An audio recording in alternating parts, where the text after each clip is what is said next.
ilé ayé ilé ayé ilé ayé ilé ayé ilé ayé ilé ayé ilé ayé ilé ayé ilé ayé ilé ayé ilé ayé ilé ayé. Báyé ṣe dùn tó, báyé ṣe dùn tó, báyé ṣe dùn tó ní ìparun náà ń bẹ níbẹ̀. Ẹ jẹ́ a ṣọ́ra ṣe.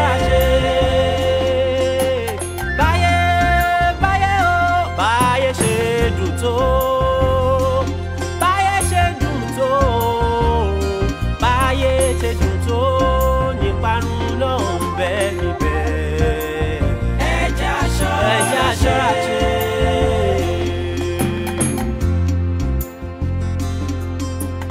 Ilé ayé ilé ayé ilé ayé ilé ayé ilé ayé ilé ayé ilé ayé ilé ayé.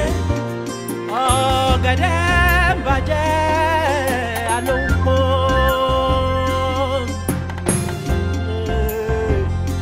Ilé ayé burú àlọ́ ń dára sí mi. Yóò gbé kàmájáyé. Ayé ìjẹkújẹ ni ó dá. Òru tó ṣú dẹ̀dẹ̀. Mo pẹ́ bóyá ilẹ̀ á mọ́. Ẹ rọra jayé, ẹ rọra jayé, ẹ rọra jayé. Báyé ṣe dùn tó, báyé ṣe dùn tó, báyé ṣe dùn tó ní ìparun náà bẹ́ẹ̀ níbẹ̀. Ẹ jẹ́ a ṣọ́ra ṣe.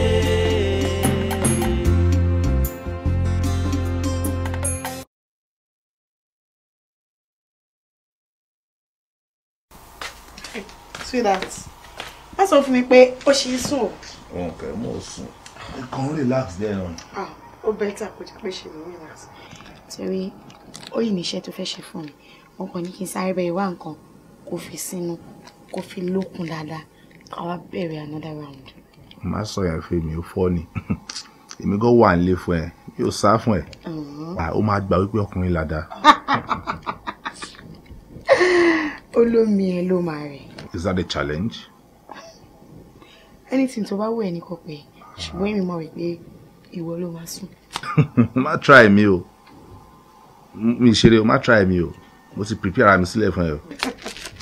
Ìwọ máa wọ̀ rẹ̀, èmi á fi sùn. Ṣábẹ́ mi unlock fún mi, mo ti fẹ́ unlock ẹ láti ẹ̀kan mo rí unlock. Mo fẹ́ play game. Fóònù ti tiẹ̀ ń kọ́, kò ṣe play game lórí fóònù ti. Fóònù mi ti kú, mo fẹ́ play game bá mi unlock ẹ. Ẹ ṣàṣàánú ẹ kí n unlock ẹ. Ibi tó bá jẹ́ wo ni ò ní gbà. Wàá máa ṣọ́ fóònù ẹ lọ́wọ́, wàá máa ṣọ́ lẹ́sẹ̀. Wọ́n pé iṣẹ́ ibi ló kàn wọ̀nyí. Kí ni wọn náà wá lórí fóònù ní fóònù? Ó máa tú ogbonú ẹ̀ káàkiri. Ṣé girlfriend lẹ́tọ̀ọ́ láti wo fóònù ẹ̀? Ó ń ṣàlélẹ̀ nǹkan máa rò wáyé. Wọ́n tú ogbonú ẹ̀.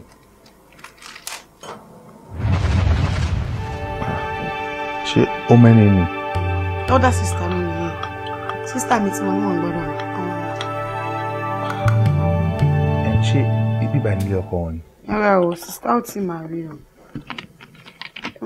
Sometimes ago, ó ní bọ̀bọ̀ kan tán date. Wọ́n dẹ̀ lọ bọ̀bọ̀ yẹn gan, wọ́n fẹ́ fẹ́ ra wọn.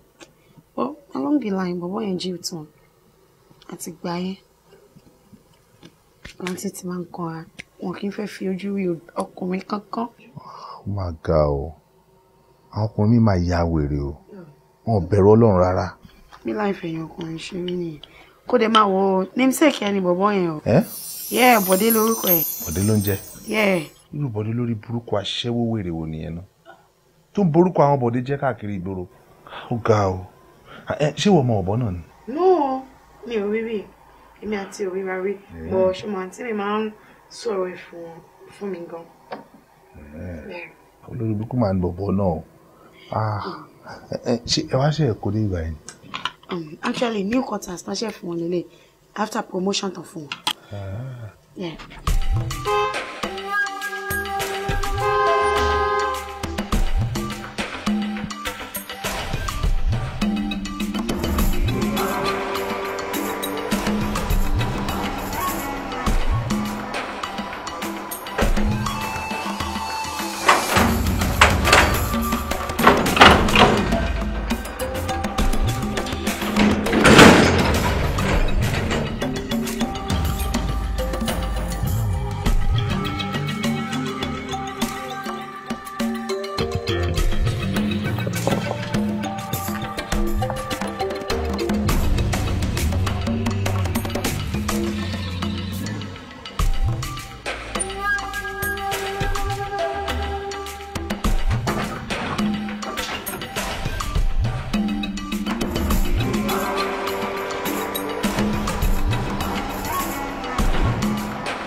Baby, Joe, for me 2 minutes, Mama.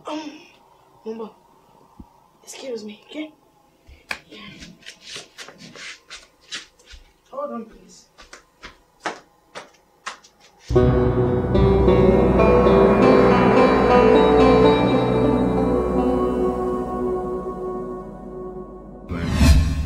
That was great. Really? Yeah. Sure, enjoy.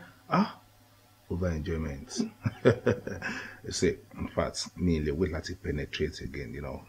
Kí n ṣe obìnrin yẹn fún ẹlẹ́ kan sí kí wọ́n lu ọwọ́ ẹ̀. Oh, serious? Tí báyà máa dọ́bù ẹ̀, you know. Ká ṣe kan tán. Kò mí, kó tó dóúnjẹ dé ká tún ṣe bí 2 rounds. Ó fẹ́ pa mí.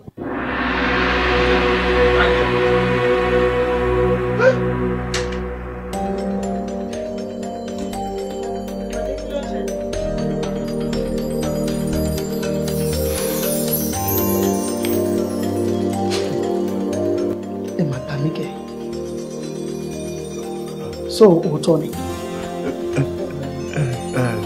Save your words. Don't even try talking. So, orí ti pẹ́ǹsì, a ṣe èrè ẹ ti ya sáré gbàgbé ni. Bọ̀dé, yìí. Ìyẹn ni pé o lè ever fi ọ̀bẹ ẹ̀yìn jẹ èmi lẹ́sẹ̀. Màmá jẹ́ ọ̀ṣà.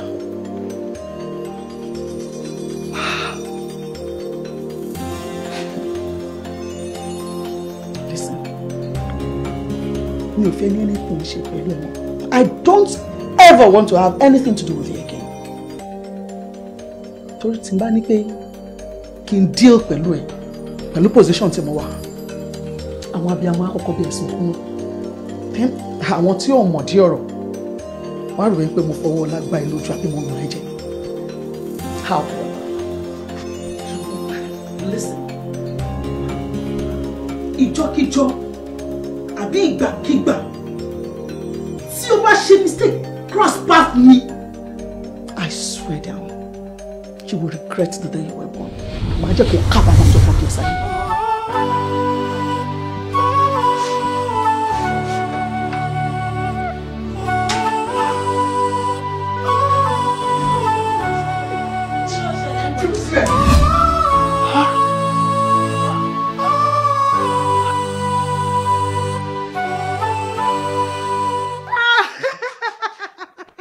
Mi. Auntie. Báwo ni? Fine. Mo miss ẹ kẹ́rọ tọ́rọ́tọ́ yìí. Missy. You're looking sweet. Ìwọ ńkọ́? Báwo ni tripping? Oh, thank God. Wọ́nà, bó ló ń lọ tó kún gbogbo ojú báyìí? Yes. Only guess it, Jeremy. Ṣé mo boyfriend ni tí máa sọ fún yín? Yes. Ó wà wá. It's a lie. Ó wà ní bedroom mi. Yes. Just a refreshing up in my world. Thank you.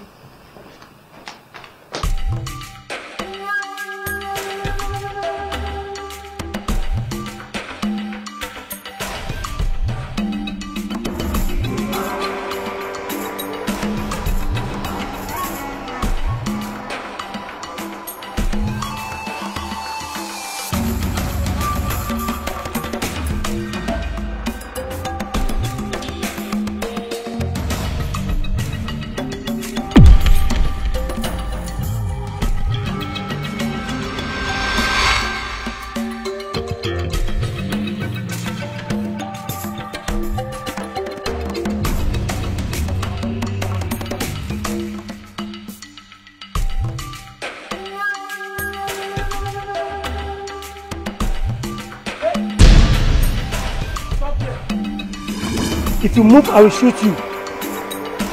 Turn around slowly. Ṣé pé mi ní nǹkan tí mo ṣe fún nìyẹn?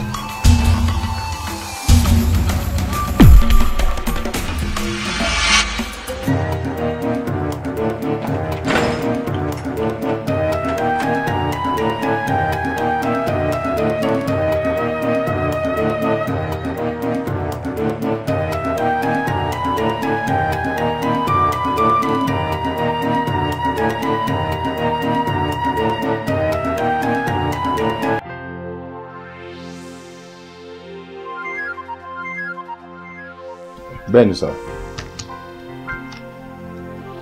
Ẹ kò sí problem sir lórí yẹn. Yeah, there is a new site kan ṣe Nkawawo ní Banana Island. Yeah, máa lọ wọ̀ ẹ́. Alright sir, alright. Like how many plots? Okay, you may know okay. It will make sense. Oh, okay. Yeah, I'm a make over there. Alright, sir. Alright. I'll get back to you very soon. Alright, sir. Thank you, sir. Sir, when you can something from spiritual fire, sir. Oh, good.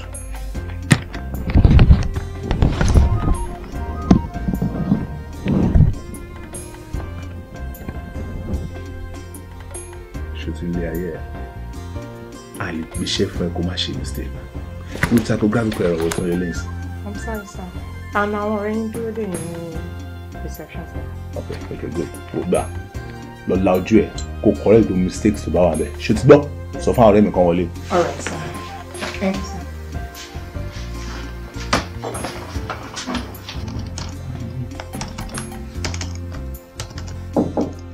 Yeah, come in. Boardman. Alright. Boardman. See my friend. Alpha. AY.com. My brothers from another mother. So báwo. Bawo Anjimo, my brother. Ẹ má bínú jẹ́ sáré safe kini. Ọmọ ṣiṣẹ́. Ẹkùn. Ojú yín ló ń dán yìí. Mo wọ́pẹ́ kí n bá ẹ sọ̀rọ̀ rárá. Mo kàn rò láwọn ọ̀rẹ́ tó wà láàrin wa ni. Ṣó ti yẹ. Lánàá, o keep on waiting all day long. And in the end, o tún padà wá náà. Àbí bẹ́ẹ̀ kọ́, ṣé wọn kò sì dẹ́ mi jẹ báyìí. Tí kẹta bá wáyé, mi ní gbà pẹ̀lú ẹ o. O gbọ́. Mo mọ̀ sẹ́, kó tó bá ti wù ẹ́ sọ sí mi. Bọ̀tẹ́yìn bá mọ̀ nǹkan tó ṣẹlẹ̀ sí mi ni.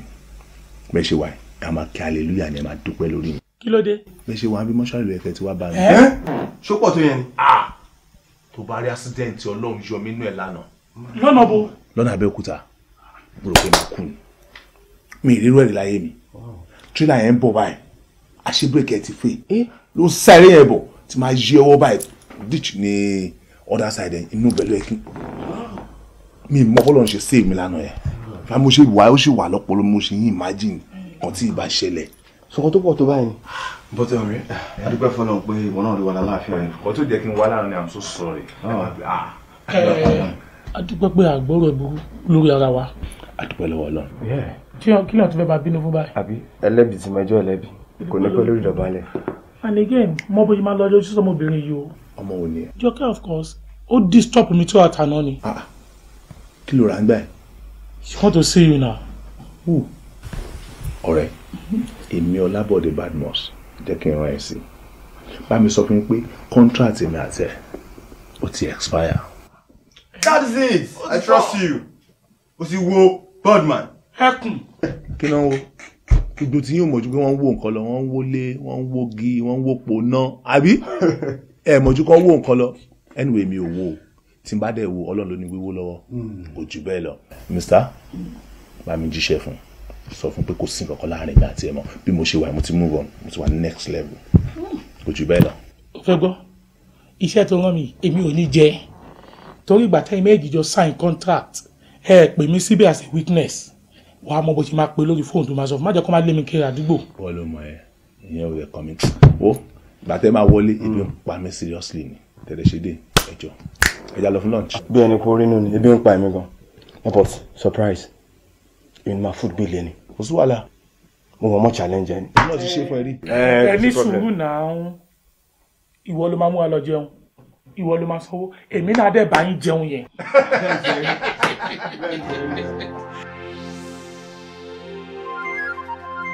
Afárá Faris. Gẹ́gẹ́ bí àlàyé tí à ń ṣe fúnra wa láti ilẹ̀. Ó ní pé tí ẹ wá ṣe ni pé ẹ gbọ́dọ̀ kọjú mọ́ kẹ́ ẹ sì fi ọkàn sí. Ṣé rí ibi tó ti yẹ kí á bẹ̀rẹ̀ tí ẹ bá rántí tíra bàbá wa Shehu Adama Ọlọ́run kó bá fi ìkẹ́kùn kẹ́ wọn. Àmín. Kó bá wa yáfi wọn. Ẹnu tíra wọn Fawaki Sata wọn ní fárifuni qabla an ta'buduni fama lam yarifuni fa kayfa ya'budun. Ó ní ẹ mọ̀ mí síwájú kẹ́ ẹ tó sìn mí. famalam yẹ́rì fún ẹni tí ò bá mọ̀ mí o fàkẹ́ ìfàyà àbọ̀dọ́ ni kò lè mọ̀ mí sìn. ṣé ẹ gbọ́ àlàyé yẹn sẹ́yìn torí pé àwọn bí èèyàn ti ṣe ń sin ọlọ́run ìyẹn láti mọ ọlọ́run ọ̀dà ẹ̀sìn tí wọ́n sọ pé kí ni òpó òfin wa. òpó márùn-ún ni ọ̀rọ̀ ẹ̀sìn Islam wọ́n ní ṣàádátù Allah ilaha illallah wa anna Muhammadar rasulullah wa iqamu salata wa ita'u zakata wa samu ramadana wa hajjal baiti liman istata'a ilayhi sabila. kí ni àwọn túmọ̀ tí mo kálẹ̀ yìí ó ní kankan kó ní pé ká ní ọ̀dùsọ́kàn pé ọ̀kan ṣoṣo òní ọlọ́run ká gbà pé ọlọ́run ọba mi ṣe kí ni ọlọ́run ọba mi wá tábà tí wàá gbà yẹn tán kí ló kù ní pé ká mọ̀ pé àná Muhammad o òjíṣẹ́ ọlọ́run ni tábà tí gbà pé àná Muhammad òjíṣẹ́ ọlọ́run ni kí ló kù ní pé ká máa kírun irun ṣe pàtàkì fún ẹ̀dá láti máa kí tọ́lọ́ lọ́n pa wá láṣẹ lórí irun ni ó ní èyí tó tún tẹ̀lé ni pé ká máa yọ sàká nítorí bá ti fún wa lówó ẹ ti lówó ni òkè mọ́ gbọ́dọ̀ mọ́ yẹ sàká kí n mọ fi ṣàánú àwọn aláìní kí ló tún wá kàn lẹ́yìn ẹ̀ ó ní àwẹ̀ Ramadan tá ń gbà yẹn ó ní ká máa gbàwẹ̀ tábà tún wá gbàwẹ̀ tán kí ló kù lẹ́yìn ẹ̀ ó ní kálá níyẹn pé a fẹ́ lọ sí hajj ọ̀hájẹ̀lẹ̀ báyìí lè máa istata'a ilayhi sabila ó ní tí Ọlọ́run bá fún wa ní agbára a gbọ́dọ̀ ní lọ́kàn pé hajj tí wọ́n lọ yìí o èmi náà fẹ́ lọ ẹni bó ṣe kàákalẹ̀ yìí ọ̀nà tí èèyàn gbọ́dọ̀ fi mọ Ọlọ́run nìyẹn. ọ̀pọ̀lọpọ̀ Ọlọ́run àti bẹ̀rẹ̀ náà nù ibi tí o ti wá nǹkan àlàyé tó yẹ ká kọ́ sí fún yín kó tẹ̀lé pa bẹ̀rẹ̀ náà ni òun gẹ́gẹ́ dàbí gẹ́gẹ́ bí foundation a wà bọ́ síbi kọ́ ìdátù wá sí a mú tíra wa a mọ̀ kéwù wa lọ. ṣé wàá rí tíra tá a mú yìí ó ní ìdí àfọkànsí ṣé láwọn tí ẹrí inú ilé tí wọ́n ń ka kéwù tẹ́ ń wo mọ́sá kíyèsí nílẹ̀ kan tẹ́ ń wo ẹnu wọn dáná gẹ́ni ibì kan làwọn náà ti bẹ̀rẹ̀ pẹ̀lú ògbọ́n láìpẹ́ láì jìnnà tẹ́yìn náà bá ti fọkàn sí ìsìn olódò òun náà nù Ọlọ́run adé gbà fún yín. àmín. ìbámọ̀ sí ẹ̀sìn láàmú Ọlọ́run níjẹ́ kó ṣẹlẹ̀ sí yín o ìbá tètè sí ni kọ́lọ́n kó jẹ́ kó ṣe fún yín o. ọlá bismillahir rahmanir rahim allahumma utul islam wal muslimina wa asl lisirka wal mushrikina allahumma aisa al islam wal muslimina wa dammir a'da'a dini. di ko abere Ọlọ́run agbára wa ẹmtira yín.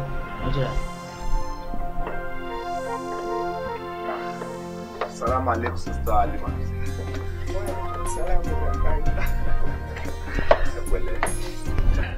Brother Faris. Now. That really surprised me gan. Mi believe pé ẹ lè máa attend gbogbo àsálátù àti àwọn meetings tí wọ́n ti tò sílẹ̀ ní. Sister Halimat, kò yẹ kí yẹn tún yà yín lẹ́nu mọ́. Bẹ́ẹ̀ ni kọ́lọ́n kan ṣàánú ẹ̀dá ni. Torí pé bí mi ṣe wà mo jẹ́ ẹni tó ní bẹ̀rù Ọlọ́run dáadáa. Ẹ̀dá gbọ́dọ̀ bẹ̀rù Ọlọ́run. Sister Halimat, tí mi bá pe Ọlọ́run ọba ta ni mo tún fẹ́ pè? Kò sí. Ó nìkan mo lè lọ sábà nígbà ìṣòro. Ó nìkan mo lè máa dúpẹ́ lọ́wọ́ ẹ̀ fún gbogbo nǹkan tó ń ṣe fún mi. Ọlọ́run ọba nìkan mo máa pè. Àti pé àmì ní mi during my university days being a member of MSS. Nǹkan tó jẹ́ kó rọrùn fún yín gan-an nìyẹn. Bó ṣe rí gangan nìyẹn. Bí mo ṣe wà ẹ̀ mi tí ìràwọ̀ náà tí wọ́n gbà nílànà ẹ̀sìn Islam tí mi ò kí n bá wọn gbà. Bẹ́ẹ̀ ni. Bíi Shaban àti Ramadan. Gbogbo ẹ̀ pátápátá. In fact mo tún ní àwọn àwẹ̀ kan tí mo yàn sọ́tọ̀ fúnra mi tí máa ń gbà fúnra mi lóòrèkóòrè tí máa fi ń bẹ́lẹ̀ dá mi sọ̀rọ̀ máa tún yan náfìlà lóru tí máa bọ́ lọ́rùn mi sọ̀rọ̀. Ẹ wo inú mi dùn pẹ̀lú gbogbo nǹkan tí mo gbọ́ lẹ́nu yín. In fact, I'm very happy for you. Ẹ ṣé mo dúpẹ́, ẹ ṣé gan. Ọlọ́run á wà pẹ̀lú wa. Ẹ jọ̀ọ́ Sister Nema ti ńkọ́. Owó ṣì wà lọ́dọ̀ àfa lókè. Ẹ jẹ́ kí n ti máa bàbá mi níta. Ẹ ṣé gan. Masala. Ẹ ṣé.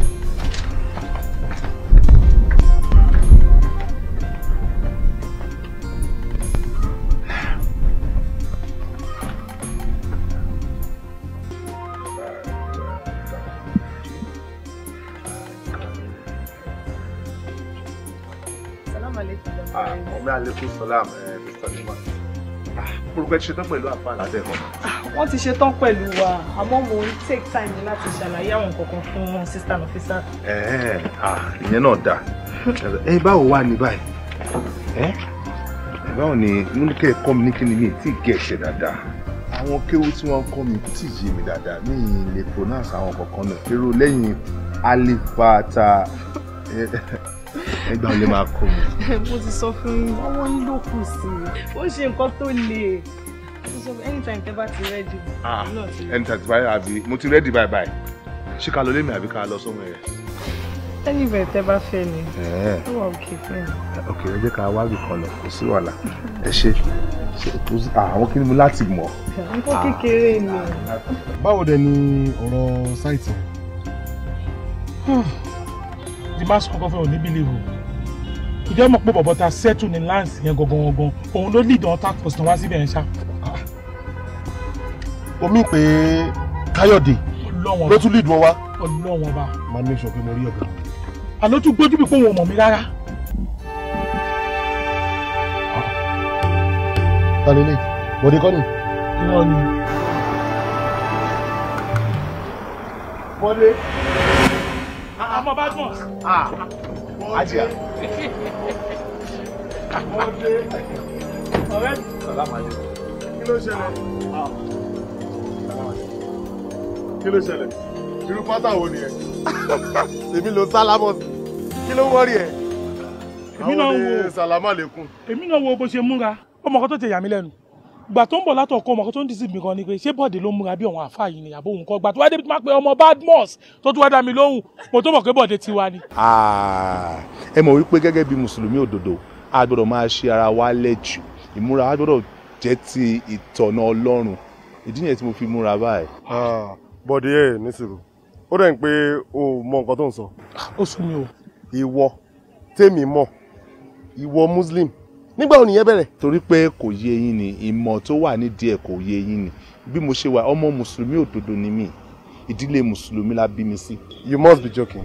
Bẹ́ẹ̀ ṣe wà kálẹ̀ mọ orúkọ mi gangan ni ẹ mọ̀ pé mùsùlùmí ni mí orúkọ mi ni Abdulvaris Ọlábọ̀dé ọmọ Badmus. But why tí wàá jẹ́ pé ìsìn ló wá dìsàn láti practice Islam tí wọ́n sọ yìí. It is better late than never. Ó bẹ́tà kí n ṣe torí pé mi ò fẹ́ dí adọ́rùn mọ́ òótọ́ torí pé nígbẹ̀yìn kò ní wù mí kí n gé ìka àbámọ̀ báyìí kí n gé bẹnu ìyẹn lẹ̀rú ṣe bà mí ṣe pé láyé tá a wà kí n fi gba ayé mi fún Allah kí n sin Allah ní ọ̀nà òtítọ́ àti ọ̀nà tó yẹ ká máa sin ẹ̀sìn Islam wa kí irun mi márààrún kó máa pé déédéé ẹ mọ advice máa fún yẹn ọ̀rẹ́ mi ẹ jọ nítorí Ọlọ́run ẹ jẹ́ kó yé yín wípé Islam nìkan ní ọ̀nà òtítọ́ is the way and the light. ẹ̀yin ọ̀rẹ́ mo dá Ajia dúró. Oh my God. Ẹ wá madam. Alaye. Ajia ṣé ẹ bínú. Jẹ́ ká máa lọ. Ṣé bàbá ìwà òkè ṣe? Bọ̀dé ń sálámọ̀ sí mi.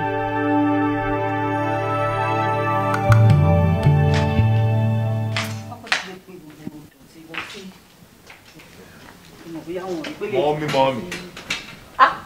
Ọkọ mi ṣé àlàáfíà ni ilẹ̀ máa ìdíyà ṣé dáadáa ni àmọ́ bínú sí ẹ. Mo mọ̀ èmi fúnra mi mọ̀ pé ń bínú bọ́ ẹ má bínú iṣẹ́ ló fà á. Iṣẹ́ ni wípé kó máa ṣiṣẹ́ kó rí miss call mi kó má lè pè mí. Iṣẹ́ ni pé kó bá dẹ̀ rí bóyá later o bóyá kí n tó so jẹ́ kí n pe màmá yìí tàbí tí n bá kọ́kọ́ jí láàárọ̀ ọ̀la. Kó tiẹ̀ wá di pé okay I have a break ó ṣáà ń jẹun in between your busy ó ṣáà ń jẹun kó dẹ̀ fi yẹn pè mí kó tiẹ̀ máa mọ̀ wípé mo ti wá miss ẹ pa. Mọ́mí bẹ́ẹ̀ mo níjọ́ iṣẹ́ mi náà ẹ mọ̀ pé máa ń ṣe meetings tó pọ̀ gan from one meeting to another and bí mo ṣe wá sí àwọn new site kan tó wá pọ̀ lọ́wọ́ mi débi pé mi ò tiẹ̀ wá lè fi wọ́n sílẹ̀ báyìí rárá tí n bá fi wọ́n sílẹ̀ máa jẹ gbèsè ni láti wà ní site yẹn always ó ti ẹ má bínú mọ́. Ó dáa náà I'm sorry. ó dáa mo ti gbọ́ iṣẹ́ náà wà nídìí ìṣẹ́ lágbára àmín. iṣẹ́ náà wà tó ẹ̀jẹ̀ lágbára Ọlọ́run ilẹ̀ máa ìdíyà ṣàlàáfíà ni ẹ̀lẹ́. Mọ́mí dáàdi ńkọ́. Dáàdi ẹ bínú o. Wọ́n ti bínú. Kódà òun bínú jẹ mí lọ mi mọ ohun tó fẹ́ sọ fún báyìí ó ní tó bá débi òun ò ní kí ẹ. ẹ̀yẹ má wọrí máa mú wọn wálẹ̀. àmúmọ kóòdù wọn. The same code tó lò fẹ́mi náà. Tó ṣe fẹ́mi náà mọ́lẹ̀ ẹ máa ṣe bó ṣe wù ẹ lọ mo mọ̀ pé òun ló gbé ẹ débi. ṣé ẹgbẹ́ jẹ sáyé ojú wo dúró ti ọkọ ẹ̀ mú bọ̀. jẹ́ ó tẹ̀lé ẹ lọ. àmọ́ mi ẹ má ṣe bẹ́ẹ̀ ẹ má jẹ́ mu dání ẹ jẹ́ kó ń dúró tì wó fọkànbalẹ̀ o ọ̀dọ̀ ya ọkọ ẹ gangan ló dé báwọn gist kò dẹ̀ báwọn ṣeré. ó ti yẹ mọ́mí ẹ jẹ́ rí dáàdì. ó lórí ẹ ilẹ̀ máa jẹ báwo ni kí lorúkọ ẹ. Ọlánìkẹ́ ni ma. Ọlánìkẹ́ that is a beautiful name. dáàdì Bọ̀dé ni sà. Ọlábọ̀dé. Ọlábọ̀dé. Dáàdì. Ọkùnrin bíi mẹ́ẹ̀ẹ́dọ́gbọ̀n. Ìwọ ni mo rí. Ọlábọ̀dé olórúkọ ọ̀rẹ́ mi Bọ̀dé dìwé. Kúrò lọ́nà Bọ̀dé ń bọ̀ o. Èèyàn tó bá fojú dọ́là Bọ̀dé á jẹ́ kí sàlọ́díà o. A tún jẹ́wé ìyá. Wọ́n ń fojú di míràdì. Ọmọ olúbo wá ni wọ. Ọmọ Ondo ni ma. Ondo? Bẹ́ẹ̀ ni ma. Ondo lọ́nà là ń lọ. Bẹ́ẹ̀ ni ma. 6 or 7 or 8 hours journey. Any choice ma. Any choice. Ilé my dear, you're welcome home. Yes ma. Mọ́mí ṣe fẹ́ mop ilẹ̀ ni ma. Mo mà ní pé kí house help mi kó máa clean igbó, ó dẹ̀ clean ẹ̀ tán, ó dẹ̀ fi sílẹ̀ ń bẹ̀. Ìyẹn ni mo ní, ó dẹ̀ ṣìkún bẹ̀ yẹn tí mo ní pé kó ṣe tí ò tí ṣe. Ìyá ẹ mú wá màá bá yín ṣe. Irọ́ á ṣe. Mọ́mí ẹ mú wá mà. Má gbé báàgì ẹ síbẹ̀ jẹ́ ń bẹ́ẹ̀ gbé dání. Ọlábọ̀dé ọmọ tèmi nìkan. Dádì. Bọ̀ ṣé ó wá dáa kémi bàbá ẹ̀ kí n máa ránṣẹ́ sí ẹ ẹ̀ẹ̀mejì ẹ̀ẹ̀mẹ́ta ẹ̀ẹ̀mẹ́rin kó tó máa jẹ́ mi. Dádì mi fúnra mi mọ̀ pé ó dáa. Ìwọ náà mọ̀. Mo mọ̀ pé mo ti ṣe ń bẹ́ẹ̀ mo mọ̀ pé ó dáa bọ̀ iṣẹ́ ló fà dádì. Iṣẹ́ ló fà. Àdúpẹ́. Báwo wá ní business ẹ ṣe ń lọ sí? Àdúpẹ́ lọ́wọ́ Ọlọ́run gba ògo lójoojúmọ́. Mo ti ṣe get àwọn new sites kan sìn so mo busy gan from one place to another yẹn mo monitor káàkiri sáà. Oh, glory be to God. Hallelujah. Àdúpẹ́ lọ́dọ̀ Ọlọ́run. Anyway, mo mọ̀ pé àkèrè fún ọ̀tá lẹ́ẹ̀mejì jẹ́ kí n tètè sáré sọ ohun tí mo ṣe ń wá ẹ̀. Ohun tí mo ṣe ránṣẹ́ sí ojú ọ̀rọ̀ wedding ọmọ àbúrò mi lọ. Gbóyèga. Ìyẹ̀bí náà gbọ́ pé wọ́n ní wọ́n ti sọ fún ẹ. Ó wá mọ ohun tó wù mí kó ṣe. Ó wù mí kó kó ipa tó pọ̀ níbẹ̀. Jẹ́ kí impact ẹ̀ kí wọ́n rí kó dá yàtọ̀ kí wọ́n lè mọ̀ pé bí ni wá. Alright sir. Ó ṣàmọ́ bí mi àti bàbá Gbóyèga ṣe jẹ́. Dáadáa 5 and 6. No, kí ló ń jẹ́ 5 and 6. Same father same mother làwa méjèèjì. Ó mọ̀ pé wọ́n bí mi tán ni wọ́n bí bàbá Gbóyèga olódò. Ẹ̀gbọ́n àtàbúrò sorry daddy. Ìdí nìyẹn sórí okùn ẹbí ó dẹ̀ ṣe pàtàkì. Lásìkò yìí wọ́n mọ̀ pé Ọlọ́run gbàdúrà ẹ̀ Ọlọ́run dẹ̀ máa gbàdúrà ẹ̀ títí láéláé. Mi ò fẹ́ kó jẹ́ kán ronú wípé ó fi sọ́dọ̀ wa lé ni.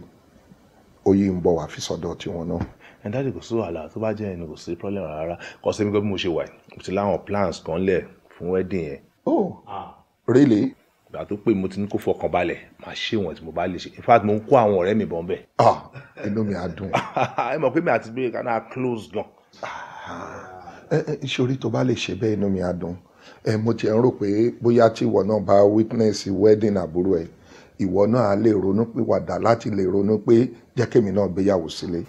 Ọmọ pàbúrò ní Gbóyèga gé sí ẹ bó ṣe kàwé lòun náà kàwé ìwọ ti parí education ẹ òun náà parí tiẹ̀ ó dẹ̀ lọ fẹ́ yàwó níjọ́ wo nìwọ tó fẹ́ mú yàwó wálé.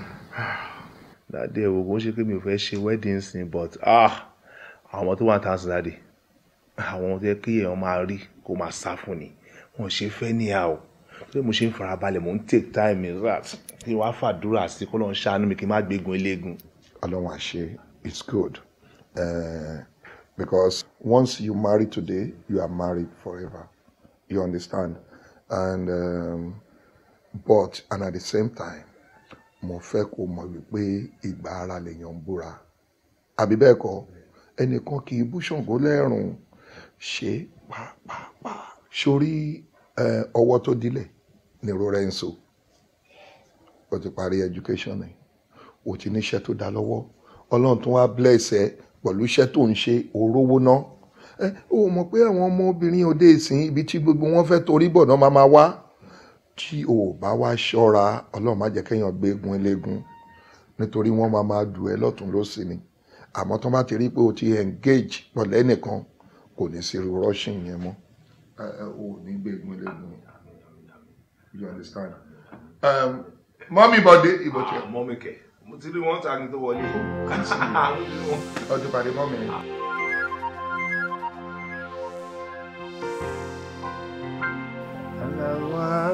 Aláwọ̀ àmì ẹni tí tiẹ̀ ti jóná kò ní kò náà mọ́ ti wá thank you dáàdì mi ó kì í ṣọ́ ọlọ́tí àwọn ọ̀rẹ́ mi á fi ìbú mi tó bá ń mutí káàkiri.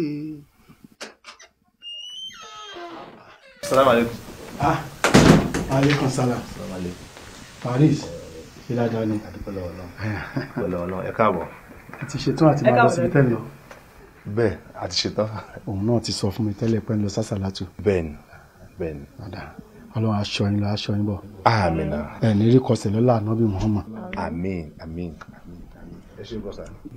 Ajá ẹ ti ṣetán. Ilẹ̀ tí ń ṣú lọ díẹ̀. Ilé ayé ilé ayé ilé ayé ilé ayé ilé ayé. Boardman, ọ̀rọ̀ yìí pa mí lẹ́rìn ṣá. O mọ̀ kọ́tẹ́ mi kọ́ fẹ́ sọ fún ẹ bẹ́ẹ̀. Sórí gbogbo Lekki phase 1 Banana Island àti fi iṣẹ́ yẹn lẹ̀ fún wọ. Sórí Màgódò Ọmọlé jẹ́ káàánú máa ṣe yẹn. Sórí anything tó bá ní ṣe pẹ̀lú. Wa alaikum salam. Ajá ẹ ti dé. Ṣórun yẹn pọ̀ jù. Èmi fẹ́ kó rún pa ajá mi o. Ṣé tẹ̀ tí wàá rí nǹkan jẹ báyìí? Mi ò rí nǹkan jẹ jáde. Ajá èmi ò jẹun ní pa mi. Silva òun finú ẹ ṣeré ṣá. Ṣé bí máa ń wọnú kí nǹkan mi tún wọ ni. Ọ̀rẹ́ wa òdélé ló ń jẹ dẹ̀bìtì kinní kan lẹ̀ má jẹ́ ń pè tán kó má lọ mú jàdá ni àbúrò understand. Ẹ má bínú ẹ jọ̀ọ́ ẹ jẹ́ ń sáré wọ kitchen kí n bá yín lọ ṣe nǹkan. Ajá àjọ nǹkan tẹ́ bá máa ṣe nǹkan tó máa tètè jiná. Kò ní pẹ́. Ẹ ṣe ajá. Mo trust ẹ. O ti tún mélé náà. Ìgbín tẹnumọ́gi ogun.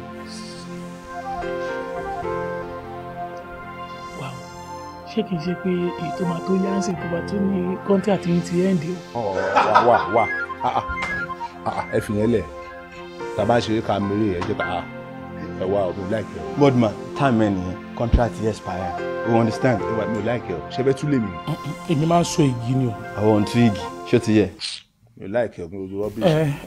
Ìwé tá a sọdún wá Bọ̀dé ṣé o ní àwọn nǹkan tútù nù fíríjì tó yẹ máa fi jẹ nǹkan tájì àbábá mi ṣe ni o. Iná tí NEPA ń fún wa lẹ́nu ọjọ́ mẹ́ta kò gbé freezer wa so kò sí nǹkan tútù bẹ́ẹ̀ ojú ẹ̀ gbóná. Moreover ajé àbó ṣe wà yẹn látàárọ̀ kò kírun kò só jáde lọ ní ó ṣe ń wọlé sí gbogbo ohun tó dẹ̀ jẹ ló máa fẹ́ kí. Ìfà kò kí àsùn bá kó tó kúrò nílé láàárọ̀. So omi ìbòyà lè rí nǹkan mu àbí jẹ. Kò tí ì lè dáná sìn ó fẹ́ kírun ó máa ṣàlọ́ àlá lọ́wọ́ bó ṣe wọnú ilé yẹn ni. Oníṣẹ́ wọn máa lé wá nílé yẹn. Àní ò tí ì lè dáná sìn ó fẹ́ ṣàlọ́ àlá ẹ̀jẹ̀ sí í dọ́nà. Wọ́n ní tó nílé bá ti fà parí iṣu wọn. Ó fẹ́ ṣàlọ́ àlá ilé tó lọ nìyẹn. Boardman bá mi kí á jẹ ọ. One no.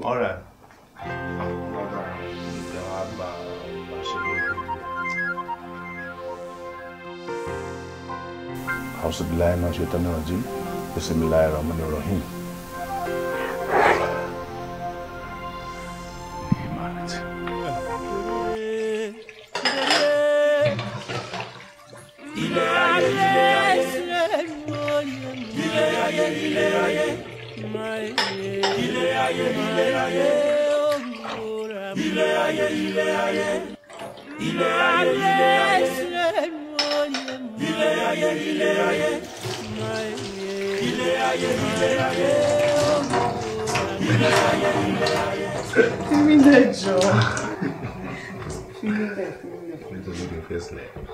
Ṣé báwọn ọ̀rẹ́ wà nílé rẹ̀? Àwọn ọ̀rẹ́ mi láti gbà wò tọ́ba arákùnrin wọn àti délé wọn ti lọ tipẹ́tipẹ́. Ṣé wọ́n ló lé wọn lọ? Mi lé wọn lọ wọ́n ti lọ ni. Tí ẹ fi mí lẹ́nu wá ṣáà dẹ̀ jẹ́ kí n dáná fún tó máa jẹ. Ṣorí náà tó ń da ẹ̀ fi sílẹ̀ náà lóòótọ́ lè bí ń pa mí bọ̀ for now mo fẹ́ tèmi àti ìjọ wa ibi tí ẹ gangan ló ń parí wà dé wà dáná létà. Ẹ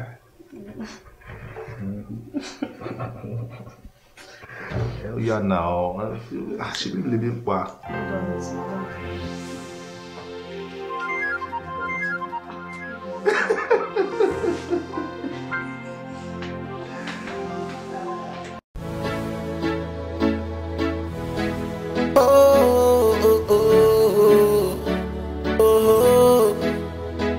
The one that I need in my life, come in my life, baby, yeah.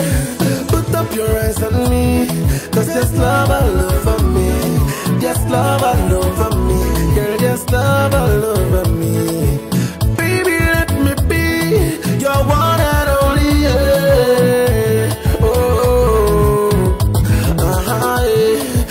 fine, you too set, you too fine, you too fine to be like a takeaway. You too fine, you too set, you too sweet to be like a takeaway. Well, I don't say I'm not the super lover, child, but I'm just a nigga.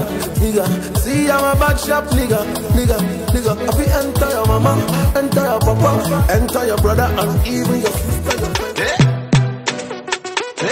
Malik Berry, one day go, Black Diamond, Malik Berry, one day go.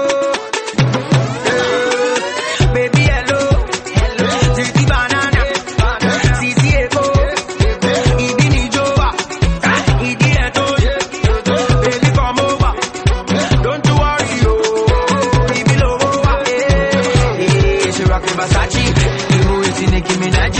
Dancing like she did fight karate. I body na Bugatti. I go buy you Ferrari. You don't get any choice but to marry. I go give you the khaki. You be calling me daddy. Photo la, that means Sisi di Gule. Photo gbe, come on me di Gule. Your body bad, don't Sisi di Gule. Di Gule. Oh, to see day. Oh, she the Chris, but she giving me the low waist. I get people to wait for life. In case you won't follow me, go my place. I go show you the thing, we go bust your brain. You go holla for more, you go say hello. Titi banana, Titi ego, Ibini Joa, Idi eto, baby come over, don't you worry yo, Ibi lowo, she rockin' Versace, you is Nicki Minaj, dancing like she did fight karate. Body na Bugatti, I go buy you Ferrari. You don't get any choice but to marry. I go give you the khaki. You be calling me daddy. Comment tout à fait, je m'appelle Wandeko. Je vais danser avec toi, faut danser avec moi. I say you like Lukumba, oh yeah that's I'm like a willow Lukumba. I know say you like Lukumba, oh yeah that's I'm like a willow Lukumba. In love, but she got me falling in love. In love, but she got me falling in love.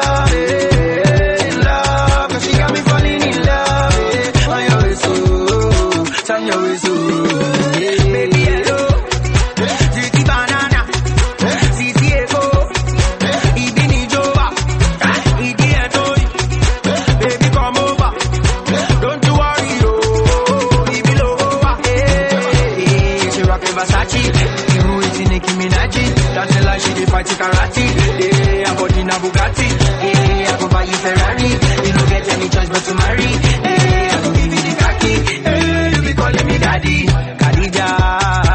Señorita, bonita, mamacita, Aisha, señorita, Aisha, bosita, baby hello, Titi banana, Titi ego, Ibini Joa, Idi eto, baby come over, don't you worry yo, Ibi lowo, she rockin' Versace. Nicki Minaj, dancing like she did fight karate. I body na Bugatti, I go buy you Ferrari. You don't get any choice but to marry. I go give you the khaki. You be calling me daddy.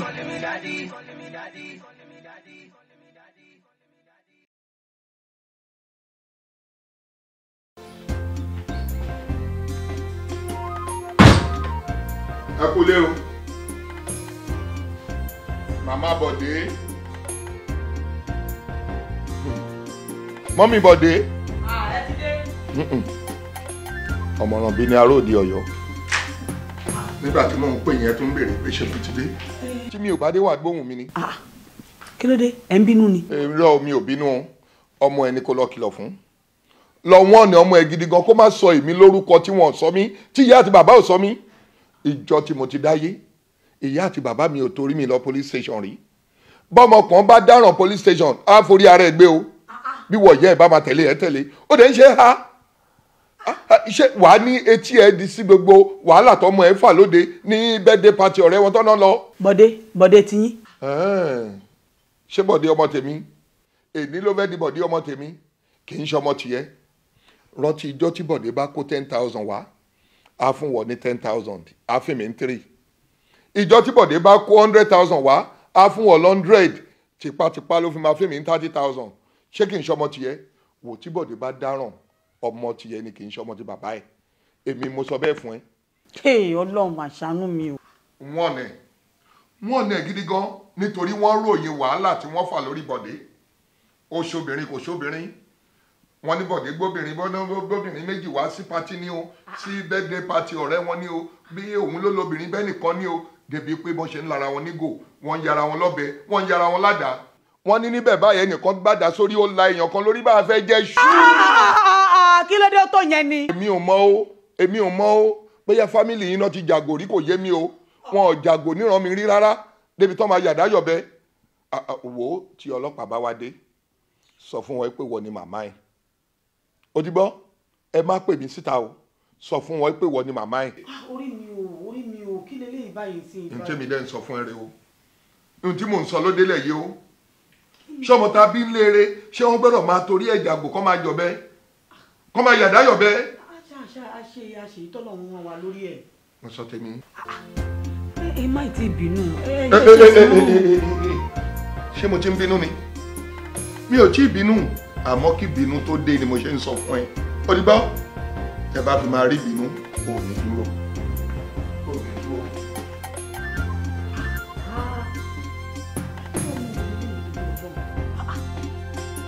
ọmọ jáde jàgbé mo burú ọmọ ojú alákòóbá ọmọ òlé lè bá ìsìn kí lọmọ ẹ fẹ́ kó mi sí ìsìn ẹgbà mi òun ló ti dán ọmọ mi lójijì báyìí sí nítorí Ọlọ́run.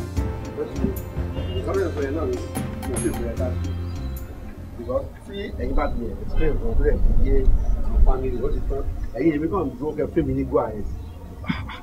sórí o ní problem ti sọ fún ẹ tó bá ti wà lẹ́gbẹ̀ẹ́ mi mo mọ̀ pé I'm safe nǹkan tó bá ti sọ mo mọ̀ pé mo wà safe pẹ̀lú ẹ̀ kò sí àti ẹ̀ má wọ̀ báwo ni. mo wà pẹ́ kọ́ ọjọ́ mẹ́ta ẹ̀rọ sà àfẹ́ sà. ẹ má bínú ẹ̀gbọ́n. no problem. kí ló wá ṣe ń bí. ẹ wá wo ọmọ kan nu compound bíi báyìí kọ́ sí bí ló júwe fún mi ó pupa báyìí ó fine gan ó dẹ̀ wá a little bit busted. ó pupa ó wà busted anyway àwọn ọmọ pápọ̀ bíi tán dẹ̀ wà busted náà wọ́n ń ṣe ọkàn wọn ṣe méjì gbogbo náà kò kàn sáyà mi ì lè dá ẹ̀ mọ́ dáadáa ẹ bọ̀ bóyá kó o lágbo ẹ̀ lọ́kọ̀ pé. aago ẹ̀ wà mo ti pè láti ẹ̀kan switch off ìyẹn mo ṣe ní kí n wá wò lé. kò sí wàhálà ẹ kò tẹ́ka rẹ. ẹ ṣe nǹkan sà. bọ̀dé wà ọlọ́mọ abẹ ṣe kẹ ẹ̀gbọ́n mi ni ẹ̀gbọ́n mi Bọ̀dé nìyí ara àwọn registered agent yẹn ni tó lè jẹ́ pé gbogbo àwọn nǹkan tá a lọ́pàá fẹ́ dispose ní Banana Island yẹn bóyá tá a bá lè ní kó bá handle ẹ̀ ṣe mọ̀ òun á tún lè wà faster and I trust him. ṣé o mọ̀ pé Banana Island tó ń sọ yẹn ó mọ iye acres of land ta níbẹ̀ 18. I know. no mi ò fi pé mi ò rò bó máa lè handle project bẹ́ẹ̀ náà. But they prove out yes sir, you see I'm a registered agent in fact my office mi island ló wà so gbàgbọ́ àwọn Banana Island Lekki Ajah tí lọ sí Ẹ̀pẹ́ àwọn la handle in fact I'm promising you this pé tẹ bá gbé ṣẹ́yìn fún mi I'll give you value for your money don't worry about that. Look here mi ò fẹ́ nǹkan tó máa disorganize me kò tí yẹ I don't know this guy from anywhere. ẹsẹ̀ yẹn má wọrí a ti ṣe nǹkan tó jù yẹn lọ. ẹ̀gbọ́n nǹkan tí màá ní ká ṣe láti lè bẹ̀rẹ̀ nǹkan pẹ̀lú ẹ̀ṣà bóyá ká sì fi ti island sílẹ̀ irú ọ̀dọ̀ wa tó wà ní Gbàgádà yẹn bóyá ká kò try pẹ̀lú bóyá bíi 10 acres of land tó bá dẹ̀ parí yẹn ó lè face Banana Island àtàwọn areas tó kù ẹ jẹ́ ká sì fi yẹn try yẹn náà mo mọ̀ pé tó bá ti lè fún wa ní best ó ti tán nìyẹn. ọmọ pé Gbàgádà náà is a good location. I know. And all involve a lot of money too. They feel pé wà competent enough láti handle. No, they disappoint wa. Okay. Tó bá ti jẹ́ pé nǹkan tó fẹ́ nìyẹn, I always believe in you. Nǹkan tó kàn ṣe ni pé a máa mú bá ṣe máa fix time láti meet a lè mọ nǹkan tá a máa ṣe pẹ̀lú ẹ̀. Ìyẹn kù sí wọ lọ́wọ́ náà. Ó kù sẹ́yìn méjèèjì lọ́wọ́. Tó bá ti ọmọ ìgbà tó lè rí mi náà. Kò sí wàhálà bọ́dé ọmọ kan ṣẹlẹ̀ ìwọ pè mí àwọn bá ṣe máa hook up màá lè kọ́ document yẹn wà á lè lọ wò ní lands wà á rí pé jẹ́ ní òní. àìmí máa fi fóònù sọ mi thank you sir ẹ ṣeun gan sir all right sir.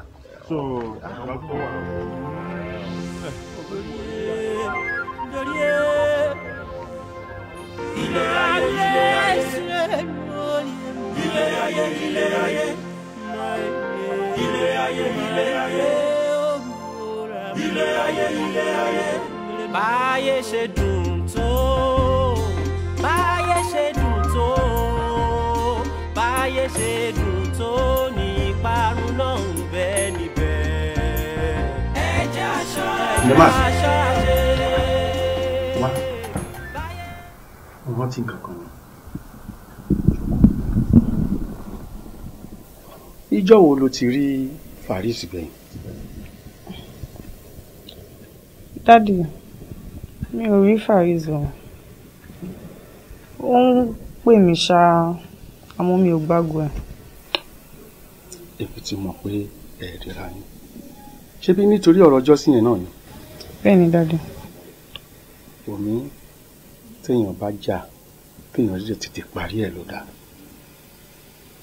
Béèyàn bá ṣẹra wọn ká foríjìra wa ló tọ́. Èmi mọ̀ pé lọ́kàn tiẹ̀ ìwọ ti ń pinnu pé ò ní fẹ́ mọ́. Ṣùgbọ́n aráalé ló máa mọ̀ lámòdì ọ̀tọ̀ ní tààràtà máa pè. Wà wá ọmọ ọkùnrin tó ń wò ni àdàbí ọmọ òkókó ni kò sí ká má ṣẹ̀ tá a bá dẹ̀ ti ṣẹ̀ wà forí ẹ̀ jìnra wa.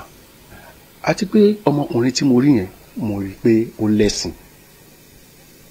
Ó dẹ̀ rí béèyàn bá lẹ́sìn ó ṣe é báwí ju ẹni tí ò mọ Ọlọ́run lọ. Ìdí nìyí tó fi mú èmi kí o fẹ́. Tó o bá fòun lẹ̀ tó tún mẹ́lòmíì nǹkan kan náà nìyí náà tún máa ṣe. Tó ń gbọ́ wàá fọlọ́run bá bẹ dáríjì gbà pé èmi ni mo ṣẹ̀. Tó gbọ́ mi mo ṣe mi. Mo ti gbọ́ mi sí. Ẹgbẹ́ bá ń lọ bí mi. Ọ̀yà bí wá kíá. Ọmọdé ò ní ṣaláìṣọmọdé. Ẹ sọ ṣe gbogbo dọ́kúmẹ̀ntì mo ti verify everything ó make sense bàjẹ́. Mi believe ẹ gba tí mo lọ verify àwọn documents ẹ̀ ní land wọ́n ṣe discover pé gbogbo ẹ̀ ló jiná tó make sense. N sọ fún ẹ àwọn kì í ṣe nǹkan ó kù díẹ̀ káàtó gbogbo ilẹ̀ tó rí yẹn gbogbo each plot ló ní document ẹ. Ṣé ìgbà tí máa present fáwọn clients ni márùn-ún nù wọn márùn báyìí lọ́ bẹ̀rẹ̀ sí ya pé ibi ni fẹ́ rà ibi ni mo fẹ́ gbà wọ́n rọ̀ ṣe wọ́n kó jẹ́ ni. Èmi sọ fún ẹ náà mo ní hot cake níbẹ̀ mo ti sọ fún ẹ láti ilẹ̀ sórí bẹ́ẹ̀ ò tí ì mọ kankan. Ó make sense ó ti make sense jù inú mi dùn pé mo gba business yìí o. àṣẹ bẹ̀rẹ̀ ni ó ti yé àṣẹ bẹ̀rẹ̀ ni. Ẹ wo ẹ jẹ́ kí n já yín tán ṣé mo pẹ́ sọ pé ẹ̀yin àtàwọn family yìí ẹ jọ agree pé 45 million naira ní plot kan. Yes, per plot. Good ẹ mọ̀ kọ́ sí mi wá ṣe gbogbo àwọn clients tó wá mo ń jẹ́ kó yé wọn pé 50 million naira per plot ni. Wọ́n dẹ̀ ti accept per plot. So which means we're having 5 million. Àgbáyé ọmọdé bí mi ṣe máa ń láì kí n ṣe business nìyẹn now àṣẹ bẹ̀rẹ̀ ni o. And níbẹ̀ ṣe wáyé a sì ní bóyá bíi about 30 something acres o so ìwọ náà wò on each plot ká tún wá níbi 5 million àwọn mo sọ fún ìwọ ṣáà farabalẹ̀ wá gbádùn mi. Ẹ kàn mórí kan tẹ́ máa ṣe fún mi ẹ jọ̀ọ́ nítorí Ọlọ́run ẹ má gbé business mi lọ síta o ẹ má gbé fẹ́ anybody mi nìkan lájọ ń ṣe business pẹ̀lú yín o. Ọlọ́run má jẹ́ kí ṣe wọ àárín wa. Àmín àmín àmín àmín. Anybody tó bá fẹ́ cross ẹ lórí business má bá ta tán ìwọ ló ní o má bá àwọn family sọ̀rọ̀ àti sílẹ̀ nìyẹn. Mi ti gbọ́ ẹ má wọlé mi gan ṣe ẹ má bínú ẹ jọ. Hello. Ó ti wá reception. Ẹ jẹ́ kó máa wọlé bọ̀ jẹ́ kó máa mú wa. All right. O ti lálejò mi àbí jẹ́ kí n máa lọ́tún. Ìrọ̀ ẹ ní láti lọ tí màá ti ń sọ business tó make sense. Ọmọ tó bọ̀yàn ṣe ọmọ tó wà important kò make sense rárá tẹ bá rí. Ìgbà tó àlẹ́ ti pa jẹ́ kí mi yọ àwọn yẹn. Àyẹ̀ tẹ̀ jókòó kẹ́ ẹ rí kẹ́ ẹ mọ̀ tó bá rẹ̀ dé ẹ̀yìn a máa lọ. Mo tó sọmọ náà àbí tó yẹ. Ẹ bá ń dán rọ̀bọ̀ mi ẹ bá ń dán rọ̀bọ̀ mi number 1. Rọ̀bọ̀ mi tí mi ò bá ṣe mistake àwọn ọmọ tó ń pè ní jákínì jẹ nìyẹn o. Ó ní mo wá sí ọ̀dọ̀ yín sẹ́lẹ̀ mọ́ flat tó ń gbé. Mo rántí. Tẹ bá mọ ọmọ ẹ èmi gan lè gbé fún yín. Wàhálà ìmúṣọ́ pé mo ti ń try láti ẹ̀ ti wò pé ọmọ wo láti ń jẹun mí ti ẹ̀ so ọmọ tó ń sọ yẹn ó burú tó yẹ. Tó bá wọnú ọ́fíìsì ń sìn tó bá jẹ́ mi àti ẹnìkan ni ó máa ń fún lap dance. Ó wọ́ ọ̀sán yẹn. Kò mọ́ ọkọ oníbú ọrẹ ni anybody ó máa ń distribute ni ó máa ń pín káàkiri ni mi ìrírú ẹ̀rí àní rọ́bọ̀n mi lórúkọ ẹ̀ rọ́bọ̀n mi. in office. Anywhere. But èèyàn náà kú díẹ̀ káàtó torí èèyàn ń ṣe fàájì dáadáa à ń gbọ́mọ bọ̀ sórí bí àwa ti ń ṣe business èèyàn gbọ́dọ̀ fi bẹ́ẹ̀ lẹ̀ kó má lọ máa affect business tó bá di àtúnṣe office ọmọ ibùdó yẹn lọ. Mo lè stop yẹn but inú mọ́tò ń lọ ó lè jẹ́ lé nígbà míì ó lè jẹ́ ẹgbẹ́gi kan lálẹ́ ni. bọ́dé irú ọmọ bẹ́ẹ̀ sórí gbà mí wà èèyàn máa ń wò pé àwọn ọmọ yẹn tí wọ́n bá ṣètà tán náà gbà mí ó máa ń dà irú ọmọ yẹn ò rí pé ó yẹ kó lè mú kó tiẹ̀ túṣẹ́ ọ̀pọ̀ sọ́dọ̀mọ gidi láti bẹ̀ lọ wá sọ di house material. Over my dead body. Ọlọ́run má jẹ́ fẹ́ rú ẹ̀. Tó bá sọ pé rọ́bọ̀n mi kí èèyàn fẹ́ rọ́bọ̀n mi sílé wàláhì tí mi bá sílé ṣé gbọ́ tí mi bá sílé security mi á bà sùn. Ayé gbogbo wa bẹ̀rẹ̀ kẹ́ fún ọmọ bẹ́ẹ̀ yẹn òbí náà ti kókó rárá wọn. Mo máa bẹ̀rẹ̀ kẹ́ pẹ̀lẹ́ mú. Yeah, couple today. Hello, sir. How are you? Báwo. What's up? Ṣé wàá fún? How are you? Báwo ni iṣẹ́? Mo wà pa ẹ̀wọ̀n kọ́. Ní ìfẹ́. Ẹ káàsán. Bọ̀dá mi, ṣé mo bọ̀dé mi? Bọ̀dé. Rọ́bọ̀ mi ni.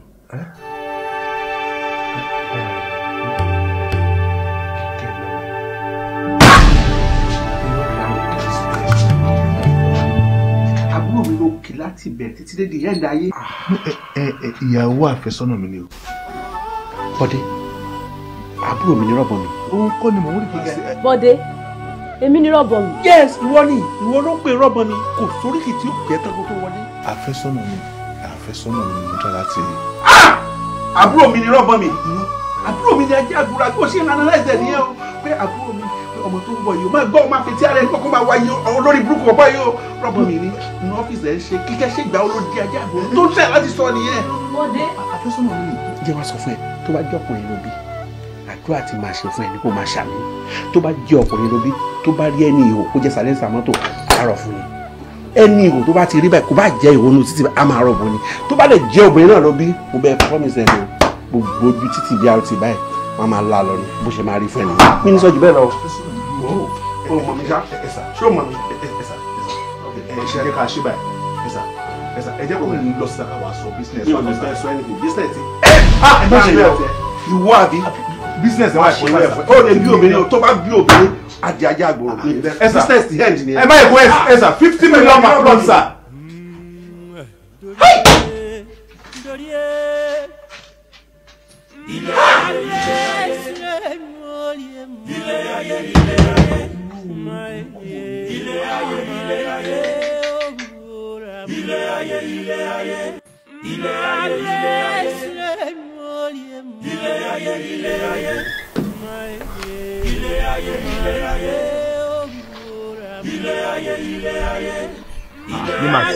Nimas ṣe fẹ́ sọ pé òòrè mi nítorí Ọlọ́run lórí tí mo ṣe wá bí.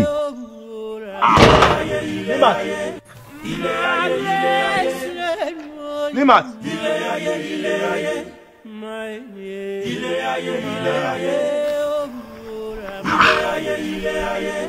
ìwọ ọmọbìnrin ò dé bẹ̀rù Ọlọ́run. Nimat lákọ̀ọ́kọ́ náà mo dúpẹ́ lọ́wọ́ ẹ wípé mo pè ẹ́ ó dẹ̀ dá mi lóhùn ó pọ́n mi lé lágbára Ọlọ́run aṣọ àpọ́nlé ẹ̀ kò ní fàyà. Ẹ̀kejì tó dàbí ẹ̀ ni pé mo mọ̀ wípé mo ṣẹ̀ mo mọ̀ wípé mo ṣe àṣìṣe ńlá tó dẹ̀ fẹ́ kó ba ilé ayé mi tó fẹ́ da ìgbésí ayé mi rú tó fẹ́ kí wọ ìyàwó àfẹ́sọ́nà mi kó fi mí sílẹ̀ wá jọ nítorí Ọlọ́run nítorí ànábì wa Muhammad sallallahu alaihi wasallam jọ dáríjì mi mo tún ní ṣerú ẹ̀ mọ́ lágbára Ọlọ́run. Kò ní ṣẹlẹ̀ mọ́. Bẹ́ẹ̀. Ṣé òun promise mi ni àbí ọ̀rọ̀ lórí ahọ́n lásán ni? Ó ṣe orí ahọ́n mo fi ń dá ẹ lójú gan náà. Mo ti gbọ́ mo dẹ̀ ti gbà.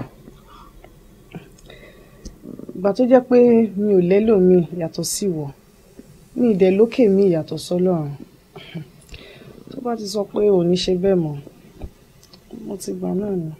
Ó dẹ̀ lójú. Dá mi lójú. Ó ṣe mo dúpẹ́ ṣe gan-an mi ti wá dùn báyìí torí látọjọ́ inú mi ò dùn rárá. Nimat kò lè pé inú mi dùn kó dáríjì mi kí ló fẹ́ jẹ kí ló fẹ́ mu kí n wọ kéjì kí wàá lọ dáná fún ẹ wọ́n kàn sọ nǹkan tó fẹ́.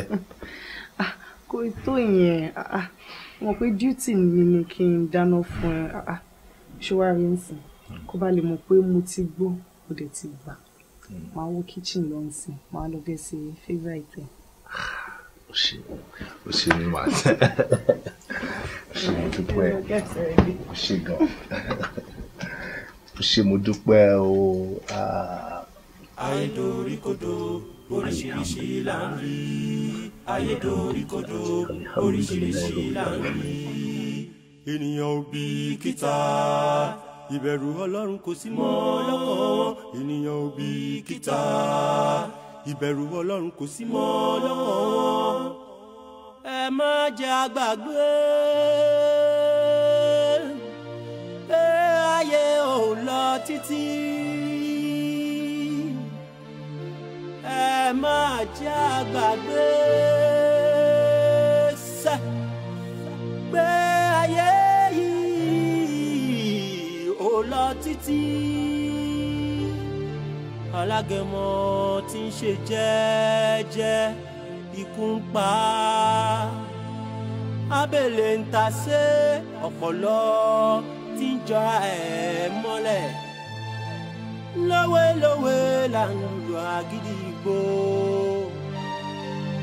ọlọ́gbọ́n ló lè yé ọ̀mọ̀ràn ló lè mọ̀ o ẹ̀yin ọlọ́gbọ́n ayé ẹ dákun ẹ bá fòye gbé.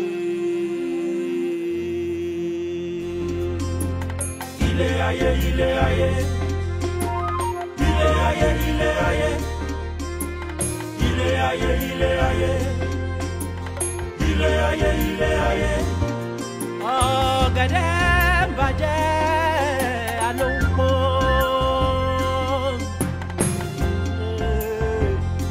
ilé ayé burú àlọ́ ń dára sí mi yóò gbé kàmájáyé ayé ìjẹkújẹ ni ó dá òru tó ṣú dẹ̀dẹ̀. àwọn náà ní Ajagungbadé náà ló jẹ́ bẹ́ẹ̀ Alhaji Samson ní òkun kọ́ ya Ajagungbadé.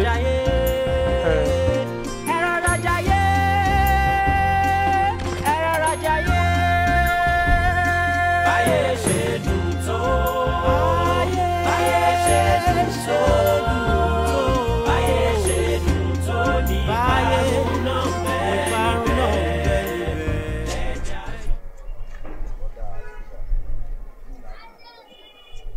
ẹjọ́ inú wa máa dùn tí ẹ bá lè wá sí ìsọjí church wa gbogbo àdírẹ́sì church wa ó wà lórí ìwé pélébé ta fún yín nínú tract ẹ máa rí everything níbẹ̀ ẹjọ́ inú wa máa dùn gan torí pé afẹ́kẹ́ wá tí ẹ bá lè decide láti wá bá Ọlọ́run pàdé lọ́nà àrà lọ́nà ìyanu torí pé bẹ́ẹ̀ ṣe wà ẹ́ ọ̀dọ̀ Ọlọ́run nìkan ni ìgbàlá wà nínú ìsọjí sẹ́ fẹ́ wà ìgbàlá wà ń bẹ̀ ìwòsàn wà ń bẹ̀ oríire wà ń bẹ̀ ayọ̀ wà ń bẹ̀ gbogbo nǹkan tẹ́ bá ń wá lọ́dọ̀ Jésù òun ló máa fi fún yín tó ti yé yín ẹ wò gẹ́gẹ́ bí ẹlẹ́ṣẹ̀ ó yẹ kẹ́ ẹ ṣe ọkàn yín payá gbogbo ẹ̀ṣẹ̀ tẹ́ ti ń ṣẹ̀ sẹ́yìn tẹ́ ń ṣẹ̀ lọ́wọ́lọ́wọ́ kẹ́ ẹ bá Ọlọ́run sọ̀rọ̀ lọ́nà ọ̀tun kó dáríjì yín kẹ́ ẹ wá fààyè yín fún Olúwa torí pé Bíbélì sọ nínú ọ̀rọ̀ rẹ̀ ó nítorí pé Ọlọ́run fẹ́ aráyé tó bẹ́ẹ̀ gẹ́ ó fi ọmọ bíbí rẹ̀ kan ṣoṣo fún wa pé ẹnikẹ́ni tó bá ti gbà á gbọ́ kó lè rí ìyè ìyè yẹn tún wá jẹ́ ìyè àìnípẹ̀kun títí ayérayé ló máa rí ìyè. ẹ̀ṣẹ̀ tẹ́ ń ṣẹ̀ kẹ́ fi sílẹ̀ torí pé Bíbélì kọ́ntínú inú ọ̀rọ̀ rẹ̀ ó ní pé Ọlọ́run kò fẹ́ ikú ẹlẹ́ṣẹ̀ bí kò ṣe kó ronú pìwàdà kó sì kọ ẹ̀ṣẹ̀ rẹ̀ sílẹ̀ torí náà inú wa dùn tẹ́ bá lè wá kẹ́ wá bá Olúwa pàdé Ọlọ́run á wà pẹ̀lú yín. uncle ẹ jẹ́ kí n fún yín méjì sí bí ẹ lè ní àwọn ọ̀rẹ́ yín tẹ́ fẹ́ bá wa pè. uncle ẹ má da ọ̀rọ̀ wa nù Jésù Kristi ló lè ṣe torí òun ni ọ̀nà náà òun ló ń gbanilà ló ń gbanisàn Jésù Kristi òun nìkan ni. òun ti tọ́ àti ẹ ṣe kẹ́ bá kó àwọn ọ̀rẹ́ yín wá ẹ ṣe gan Ọlọ́run á wà pẹ̀lú yín a máa máa retí yín o ẹ ṣe.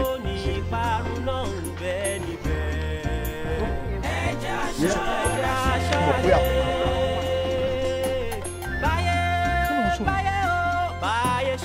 bọ̀dí ọ̀rẹ́ mi ń pèsè fẹ́mi yíwá padà. báyé ṣe dùn tó níparun náà ń bẹ níbẹ̀. ẹ lóde ẹ wà ẹ lè bí nípa bọ̀dé ti ya wèrè o ọlọ́run bọ̀dé ti ya wèrè sí ó ti ya wèrè ibo lẹ wà mò ń bọ̀ sí mo ṣe rí sísè bọ̀dé ti ya wèrè. ọ̀gẹ̀dẹ̀ bàjẹ́ alóńpọ̀. ọ̀kadà. ṣé bí wọn ṣe máa ń ya wèrè ní ẹ ṣá. Ayọ̀ mo sì find it hard láti believe pé Bọ̀dé ti ya wèrè. Kí ló ṣe náà? ṣọmọ tó fún mi kàn sáà. Ta ló ṣẹ̀? alẹ́ mi àti ẹṣin ìrẹ́lá náà ṣiṣọ́ jókòó sọ̀rọ̀. Ṣé wọ́n ló ti ya gbogbo aṣọ ẹni? Actually kò explain fún mi. ó tiẹ̀ dábẹ́ ẹ ti wá mẹ́rin mò ń bọ̀. Wọ́n á tanná sí gbogbo òkùnkùn tó wà nílẹ̀ yìí. ẹ gbà mí Bọ̀dé ti ya wèrè o. Báwo ló ṣẹlẹ̀? Kí ló ṣẹlẹ̀ gan? Ṣé Bọ̀dé ti ya wèrè finally ni? Bọ̀dé ti ya wèrè. Ó ti ya gbogbo aṣọ ẹ̀. Ọlọ́run Bọ̀dé ti ya wèrè.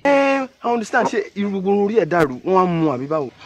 Kí ló ń ṣe yìí? Ṣé wèrè tí mo sọ fún yín pé ó yà ní kó yà aṣọ ni? Àní Bọ̀dé ti ya wèrè. As in ṣọ́ọ̀ṣì wá padà rí mú ó bugi jẹ. Oh my God. Ẹ lè bí pé Bọ̀dé ń pèsè fẹ́ mi.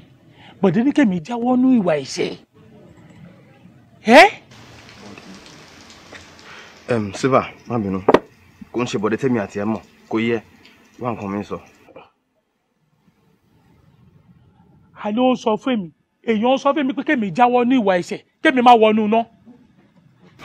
Irú level wo ló wá gbé ọdẹ wá sọ pé ó ti ya wèrè ó ti ya wèrè. Bọ̀dé wọn kọ́ aláyàsókè. Ṣé Bọ̀dé ò ya wèrè bẹ́ẹ̀ ni? Bí ṣe ń bá yín sọ̀rọ̀ yìí Bọ̀dé wà ládùúgbò mi báyìí òun àtobìnrin ẹ sọ ọmọ àdúgbò mi yẹn wọ́n pín taxify fún àwọn èèyàn pé ẹ jáwọ́ nú ìwà ẹ̀ṣẹ̀. Silva ní sùúrù oníbọ̀dé wà ládùúgbò ẹ̀ ó ń pín kíni yẹn pẹ̀lú obìnrin kí ló mú ẹ tó ń ṣe báyìí náà wise up man ṣé wo mọ Bọ̀dé ni o mọ Bọ̀dé Bọ̀dé can go to any length to get a woman. ṣó fẹ́ gbọ́ Bọ̀dé lè gbé ìgúnnu á gbé nítorí obìnrin ilé òrìṣà Bọ̀dé á wọ̀ nítorí obìnrin má yẹ kọ́rọ̀ Bọ̀dé jọ lójú mẹ́rin. Anyway tó o bá mọ Bọ̀dé o ti mọ nìyẹn. Ṣé ó wá tó kó máa fi ọ̀rọ̀ Ọlọ́run pèsè kiri ni? My brother gbàgbé gbogbo nǹkan tó ń sọ yẹn Bọ̀dé tí èmi mọ̀ ọ́n tó bá jẹ́ pé kó máa preach ọ̀rọ̀ èṣù nítorí obìnrin Bọ̀dé will do it. Bọ̀dé olúwa ni. Dèjì ní sùúrù ni ay ni máa ń rò pé ó ya wèrè jù lọ́wọ́ yìí Bọ̀dé tún ní general lórí ju òun lọ. Òun gan ti gbà fún tipẹ́. o wọ́n mi lókè mo gbà fọ́gá mi Bọ̀dé á ṣe anything. Dèjì ay káwọ́ sókè fún yàn. Ọ̀gá mi ni Bọ̀dé. In fact orí bọ̀bọ̀ yìí ti wá sán pátápátá. Wo ọ̀gbẹ́ni fa ọ̀rọ̀ Bọ̀dé tí kí ló ṣẹlẹ̀ sí yẹ kó kó nǹkan wọlé fún wa eléyìí ò ní kó. Ẹ bó tẹ mọ tẹ́lẹ̀ inú mi ṣe rí ó ṣe ìrù bá kan ṣá ní ìfẹ́ tí lè mú anything. Bóyá tó máa fún ẹ ní drink tó tún fi tẹ̀ ń kọ́. Iyọ̀ iná ni wàhálà ẹ̀ kí ni problem ẹ pẹ̀lú. Ọlábọ̀dé ọkọ mi mọ̀ bóyá Ọlọ́run ni kí n fi bẹ̀ bó dẹ̀ jẹ́ ànábì bó dẹ̀ jẹ́ Jésù torí mi mọ̀ yìí tí mo fẹ́ fi bẹ̀ ń sìn bó dẹ̀ jẹ́ Ọbàtálá ni ká lọ wá kan ká wá fi bẹ̀ báyìí lórí wípé kó píìkì kan náà àwọn obìnrin tó ń rí mú kiri kó o dẹ̀ fi ṣe ìyàwó kémi náà tiẹ̀ dọ́lọ́mọ láyé wípé mo rọ́mọ ọmọ mi gbẹ́jọ́ ṣé kò wọ́n ẹ pé kí n dénú ilé ẹ kí n ní kọ́mọ lọ bomi wá fún mi mu ni ó dẹ̀ wá bẹ́ẹ̀ náà mo dẹ̀ ń bá ẹ sọ ó dẹ̀ gbọ́ wọ́n dẹ̀ ní tẹ́yàn bá bá ọmọ èèyàn sọ̀rọ̀ báyìí ó yẹ kó máa gbọ́ ni wọ́n ní ẹnu tẹ́yàn bá fi ń bọ́ ọmọ ìwé báyìí ó yẹ kó máa gbà ni kí ló dé títí ẹ fi wá dàbò ṣe dà yìí. mọ́mì mo sọ wípé kẹ́ ẹ fi ọkàn ara yín balẹ̀ ẹ má gbẹ̀mí ara yín gbóná at the right time máa bí ọmọ ẹgbẹ́ ọmọ mi jó. lọ́dún mo ṣe pé mi ò fẹ́ yàwó náà bọ̀ àwọn ọmọ tó wà ń ta sìn ẹ sọ fún mi àwọn dà àwọn ọmọ ìrọ̀lẹ́ ayé ló wà ń ta kò sọ́mọ gidi ọkọ mọ́ ń ta gbọ́n wọ́n ṣe pọ̀ tó yẹ kò sọ́mọ gidi ọkọ nu wọn. àwọn bọ́bọ́ ṣe wà wọn already àti marry ẹni tó máa gbàtọ̀ wẹ̀ tó kàn máa bí ẹyọ kan fún tó máa lọ òun wà kò sọ́mọ gidi ọkọ ńlẹ̀ ayé mọ̀ at the right time mọ́mì ọlọ́run á ṣe ẹgbẹ́ ọmọ mi jó ṣẹ́ ti gbọ́. ìrọ̀lẹ́ ayé ni wọ́n ti wá ọ̀sán ayé nìwọ nígbà tó ṣe pick and drop báwo ló ṣe fẹ́ mọ obìnrin gidi ṣé bí táwọn bá rí obìnrin téwọn dẹ̀ rí pé mo nífẹ̀ẹ́ eléyìí wàá mọ̀ délé wàá jẹ́ kó mọ̀ wọ́n náà délé tiẹ̀ á dérú ọ̀dọ̀ àwa yìí tó jẹ́ pé bó jẹ́ pé weekend wà lọ bá mọ́mì ṣeré o táwa náà máa fi rí one or two bó jẹ́ ẹ̀kọ́ kan tó yẹ kó mọ̀ tó yá tí ò kọ́ wá láti ilé wọn tó a máa fi kọ́ tó dẹ̀ máa mọ̀ tẹ́lẹ̀ máa dé ọkọ àtìyàwó tẹ́lẹ̀ máa fẹ́ra yín tálọ́hún àdẹ̀bá yín fàlùbáríkà sí ṣé bí bẹ́ẹ̀ ṣe ń ṣọ̀rọ̀ olóbìnrin dé nìyẹn tó fi ń da láya tó fi ń dọlọ́mọ báwo ni titi ẹ ṣe yàtọ̀. mọ́mí ìgbà tí yín lẹ̀ ń sọ yẹn kò sí wáìfì material kan mọ́ta o mò ń sọ o ìgbà tí yín lẹ̀ ń sọ yẹn o. ó dà náà ọmọ olóríire tó gbé wá sí báyìí lọ́jọ́ kan báyìí because that one looks responsible to me. àmọ́ mi ọmọ wo nìyẹn. kí mo fẹ́ forúkọ ọmọ yìí ṣe o. mo rẹ́ nikẹ́. n kọ́. Fadékẹ́mi Motúnráyọ̀ tí ó bá yẹ bẹ́ẹ̀ Kíkẹ́ lọ́mọ nìyẹn. Kíkẹ́ kọ́ ló pè. àti ó bá ti ń ṣàwọn mẹ́rin àti pé Chinwe nìyẹn. sórí ẹ dàbò ṣé kí ni ṣé àbórí ẹ ṣé o tún fẹ́ lu pé fún mi are you alright?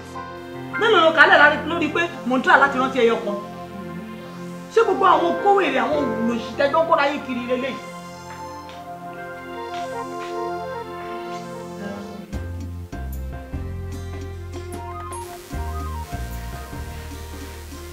Ọlábọ̀dé.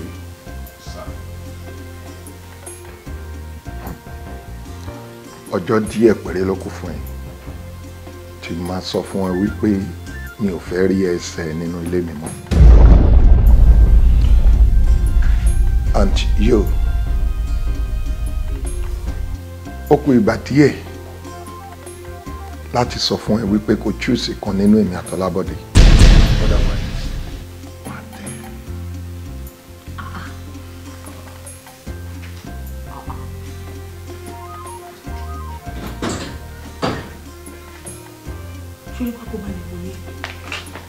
ṣé orí kò ti kó bá mi tán nílé ọkọ ti tèmi lórí wípé kókó choose ìyàwó tó máa fẹ́ so that you can be a responsible man like your father but irọ́ ni ṣé orí kò ti jẹ́ kí bàbá ẹ̀ máa wojú mi if I have to choose between the two ọkọ mi ni màá mú o ọkọ mi ni màá mú because I will not choose irresponsible child like you bẹ́ẹ̀ ni mo sọ fún ẹ ìwọ ni màá wá mú níwọ̀n tó ti mọ̀ bó ṣe máa ṣègbè sí ayé ẹ̀ sí.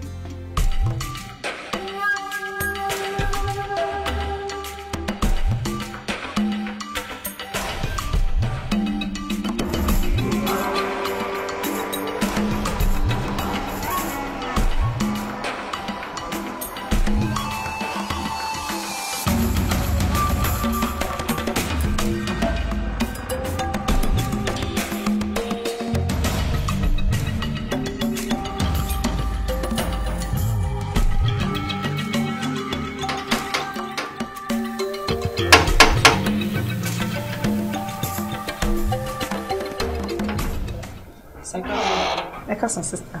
Ẹ káàsán. Ẹ jọ̀ọ́ mo béèrè brother Fariz Badmus. Ní flat wa. Bẹ́ẹ̀ni. Èmi ò rí èèyàn kan ń gbé nígbà tó ń jẹ́ Fariz Badmus. Ẹni tí mi àtẹ̀jọ́ ń gbélé gan Francis ló ń jẹ́. Ọkọ àfẹ́sọ́nà mi ibi ìbáyìí mo ti máa wá wò. Sister ẹ̀dẹ̀ ń pa mí lẹ́rìn. Ẹ mọ̀ pé àwọn flat ìjọra ẹ wo the next flat ọkẹ lọ sókè because inú ilé gan kò sí Muslim bẹ́ẹ̀ gbogbo wa táwa nílé tájọ́ ń gbé inú ilé yìí Christian ni wa. Ẹ ṣe ẹ lọ sí next flat.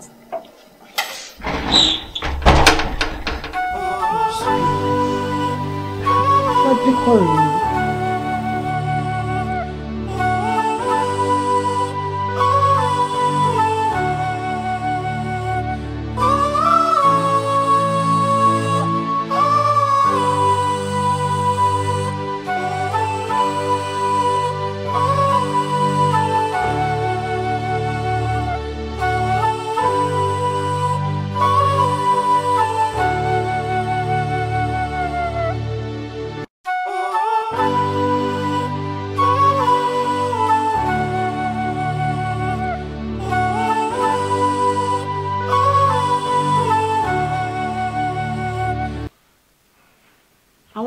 Àwọn wòlé olóṣìyẹn náà ló tún pè yẹn. Mọ́mí for goodness sake ọ̀rẹ́ mi ló ń pè mí kò ń ṣe àwọn wèrè. ìyá ìkan náà ọ̀rẹ́ mi ló ń pè mí. ó tiẹ̀ lọ́rẹ̀.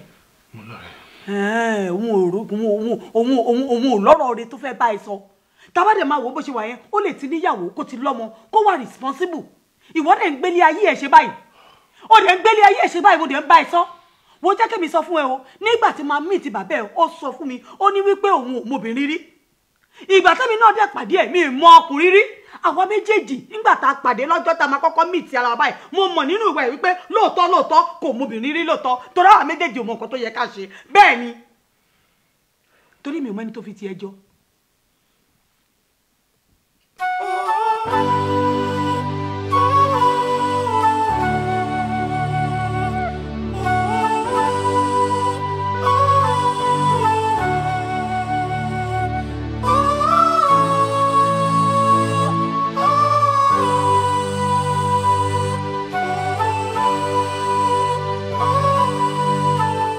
Hello Francis. Hello. Esther báwo ni? Ó mú àwa okay o.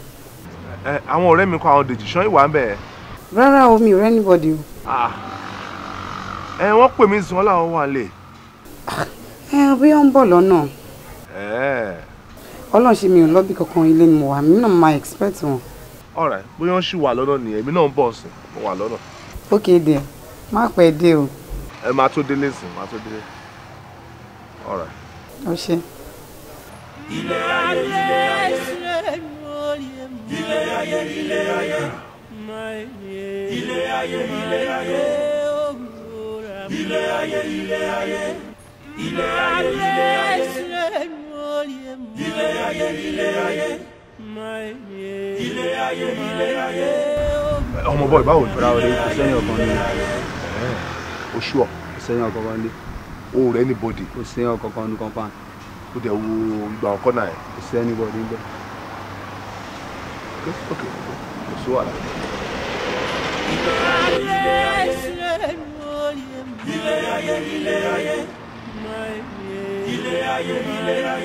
Take it easy now. Kò lè tó yìí o. Kí n take it easy. Ṣé ẹni tí wà tí dádì ṣì ń bẹ̀bẹ̀ fún? Òun ni mo tún bá obìnrin míì nílé rẹ̀. Tíjà tó ṣẹlẹ̀ pátì la ṣe ń sọ. Túwélé. Ọ̀rẹ́ mi, sùúrù ló máa ṣe o. Ẹni tẹ́yìn ò bá rí, ẹ̀yin ò kí ń bínú sí i. Sùúrù ló máa ṣe. Tí ẹ̀ kọ́kọ́ rí ná, kó gbọ́ tẹnu ẹ̀ ná. Tẹ́nu ẹ̀ wo mo tún fẹ́ gbọ́. Ṣé obìnrin tí mo bá ń bẹ̀ tó ń sọ fún mi pé ilé ọkọ òun lòun wà? Pé kò sẹ́ni tó ń jẹ́ Faris níbẹ̀. Mi ò lè ṣe sùúrù kankan o. Sùúrù náà ló máa ṣe. Sùúrù ló máa ṣe. Okun kì í wọ òrùrù káwa rúru. Mo ti gbọ́ ọ. Àmọ́ mo fẹ́ sọ fún dádì kí n gbọ́ nǹkan táwọn náà máa sọ. Ní mat. Èwo làbúrò tó sọ fún dádì. Tó bá sọ fún dádì, tọ́rọ̀ bá rí bó ṣe rò ńkọ́. Ṣó mọ̀ pé ó lè má tètè níyànjú mọ́. Ní mat. Mo understand it, but you just have to take it easy. Yeah? Tó bá ti rí, wàá gbọ́ tẹnu ẹ̀. Ṣó ti gbọ́? Ẹ máa settle ẹ̀, ṣó ti gbọ́? Linda, ní tí mo ru property tó fẹ́ dẹ níbi tó fẹ́ sí gangan. Oh, I want a very cool neighborhood. A very cool environment, right? Yes. And I want a centralized area. Tó jẹ́ pé ó máa easy fún mi láti link island àti mainland. That's a good one. It's a good one. Actually, mo ní property ní Lógùdù. Then there's another one ní Gbàgádà ní Fákọ̀. But my fẹ́ prefer Ifako yẹn. Yeah, because it's more centralized. Yeah, from Ifako you can easily link Third Mainland Bridge and Ikeja, Surulere, you know. But they were okay. Are you getting me? If I know one were okay or know everything, it's a cool area. Are you sure? But me one more boya vacant land ló fẹ́ or eleti wà lórí ẹ̀. Anyone, I'm okay with it. Yes. Okay. I have some properties in Ifako. So they might like go.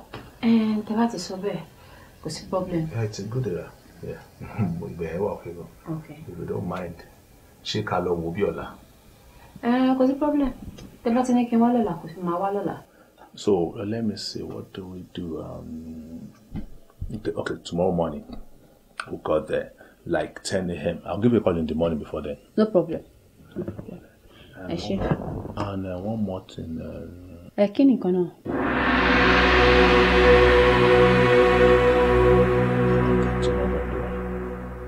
Okay. All right.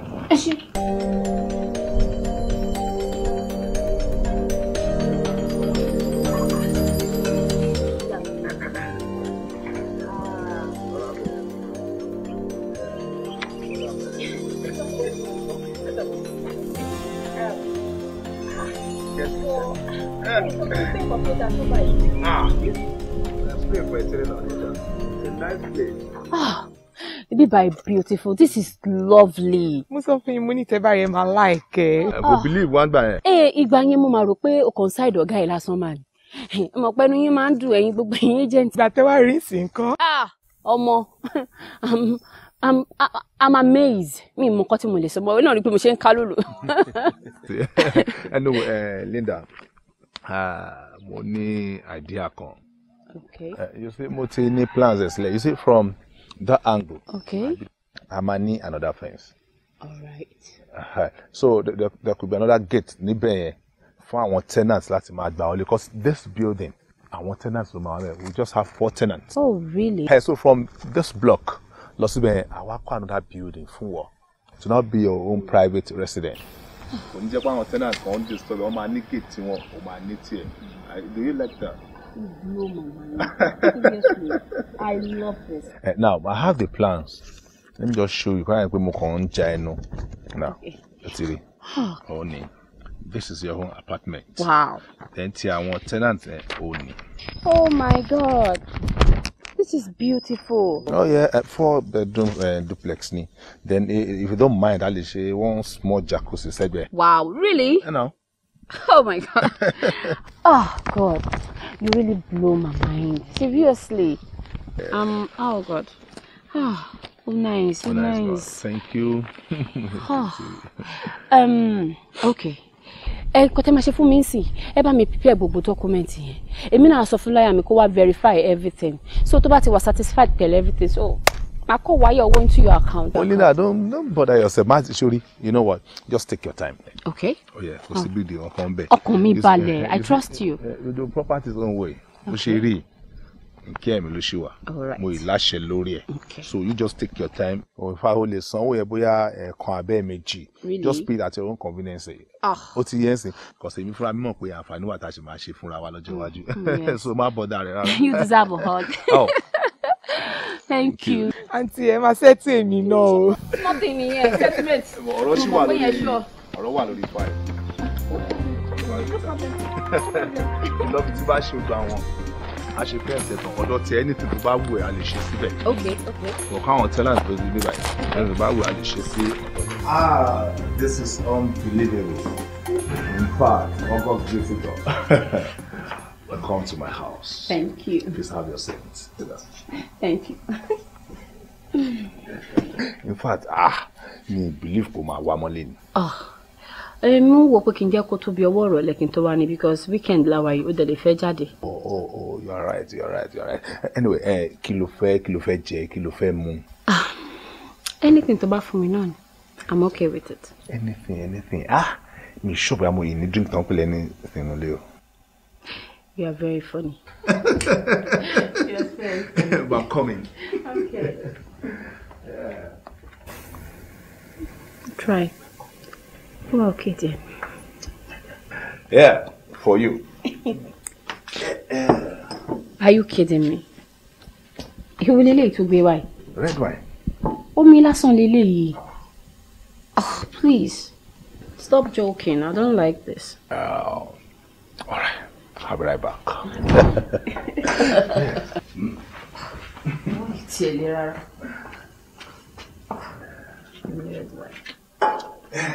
Yes.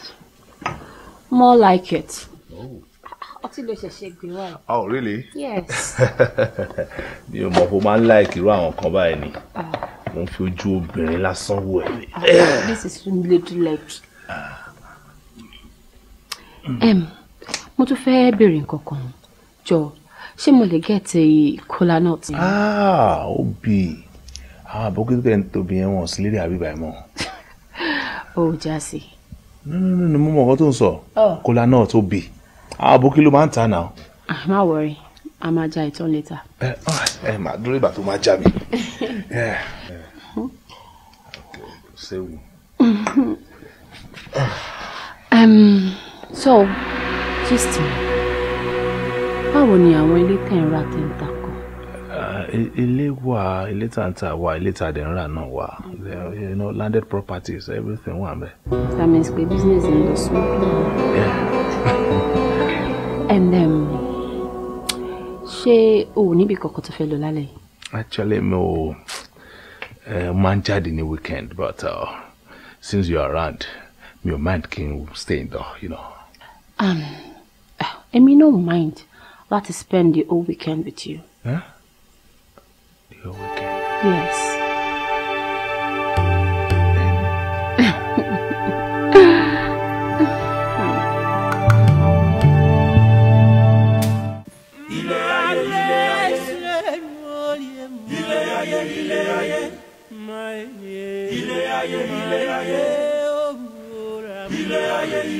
Tí ẹ gbé fóònù.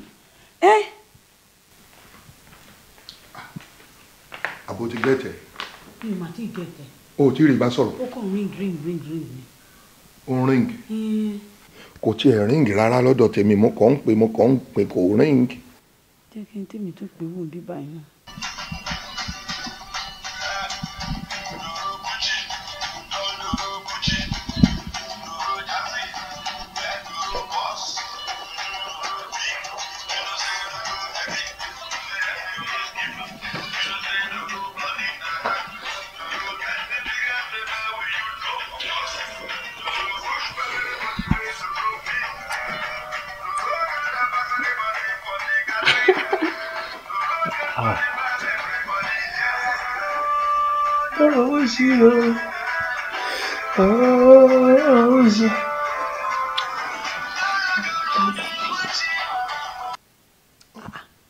Ó mà tún ti ṣe pọ̀pọ̀pọ̀ bí iná kó mà tún lọ mọ́ àfi kọ́ lọ́ọ́ máa ṣàánú mi lórí ọ̀rọ̀ ọmọdé yìí báyìí kí la fẹ́ ṣe sọ̀rọ̀ lẹ́yìn Ọlọ́run ṣàánú mi kẹ́. Ẹni tí ò mú Bọ̀dé gbé fóònù ṣé kì í ṣe pé a ti rẹ́nìkan lọ ṣòfófó fún ohun tí gọ́ọ̀mẹ̀ntì fẹ́ fi lé ẹ̀ ṣe. Ta la rán níṣẹ́ kókó lọ bá wa jíṣẹ́ fọ́mọ. Àbí o nítorí pé àwọn kan wà agbọ̀ràndùn ni wọ́n tó máa ń ní tàwọn bàjẹ́. Ṣebí wọ́n dẹ̀ fi ọ̀rọ̀ lẹ̀ fáwa tàbí ká bá sọ. Àbí kí ni reason tí yóò ṣe gbé kọ́ kó má jẹ́ ìyẹn ló wí ẹ̀ dáhùn kó má jẹ́ pé nìkan ti lọ sọ fún.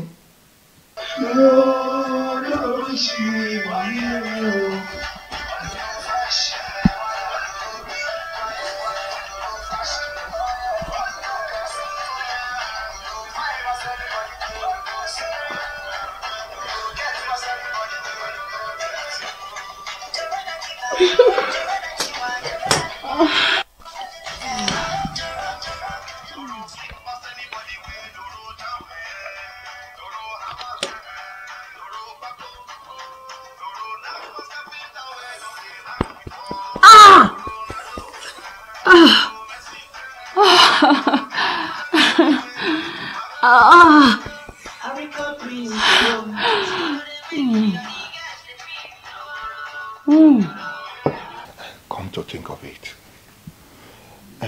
ilé ọmọwó gọ́ọ̀mẹ̀ntì tún náà gbẹ́sẹ̀ lé property tó kù àbí ṣó yẹ kó rí bẹ́ẹ̀ ni. Èmi ò tiẹ̀ ní explanation fún nǹkan tó ń ṣẹlẹ̀ kí wàá la lè ṣe sí náà.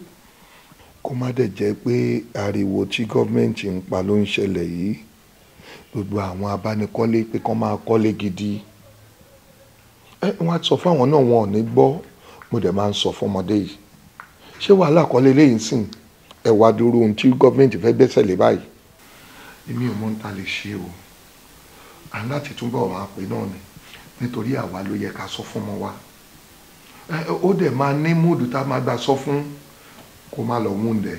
àyọ̀sọ̀ pé kò tẹ̀ tí gbọ́ mo hope wípé kò tí gbọ́ tó bá jẹ́ kó ti gbọ́ ńkọ́. ìyẹn mi tí wàá mọ̀ ìyẹn gan ló ń dẹ́rù bà mí. tàlà àrùn tó lọ ń túfọ̀ fún mọ́ báyìí o.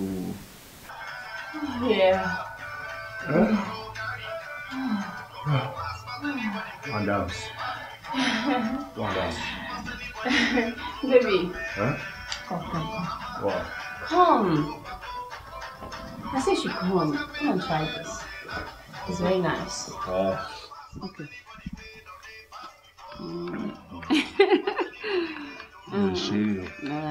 Ẹ̀kọ́ ọmọkùnrin kú mi. I try this one.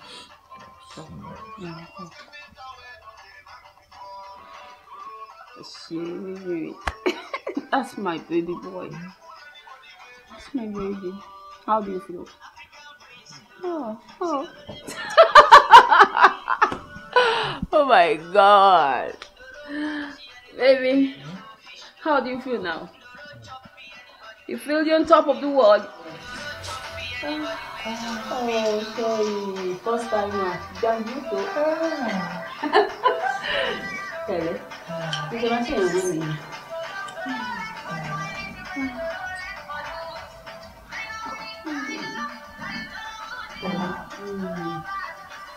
Oh, God. I love you very much.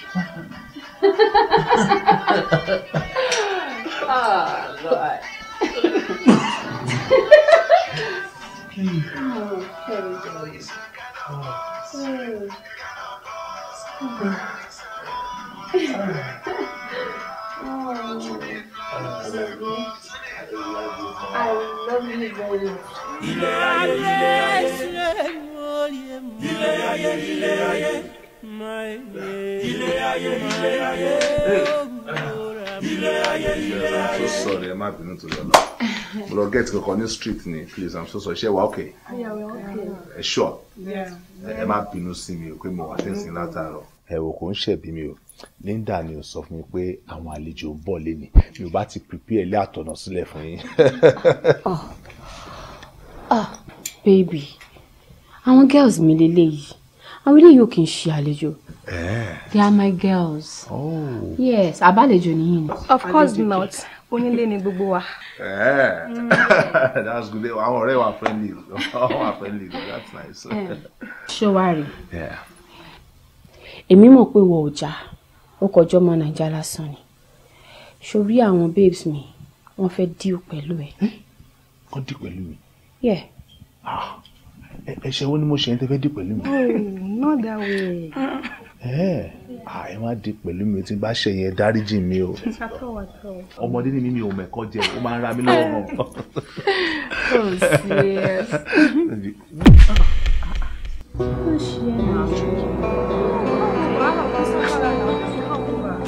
Máa ń sáfárà o. Ó yẹ deal pẹ̀lú ẹ. Wo ibi báyìí. Ṣorí tó fẹ́ ṣe lálẹ́ yìí.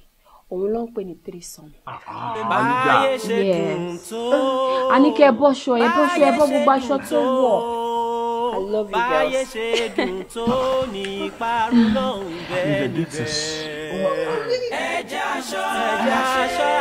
gbogbo nǹkan tó wọ̀. Báyé ṣe dùn tó. Báyé ṣe dùn tó. Báyé ṣe dùn tó ní parun náà ń bẹ. Orúkọ báyìí go wọn ó jẹ́ kí n mọ̀. Ọ̀gá bá ṣe ń le ló ń padà wá bá ṣe ń le ń pa àwọn tó ṣe. Ó lé ó lọ ó ń bọ̀ bá bọ́ kọ́ńtọ̀kọ́ńtọ̀ sọ kọ́mọ léwèrè lẹ́jọ́.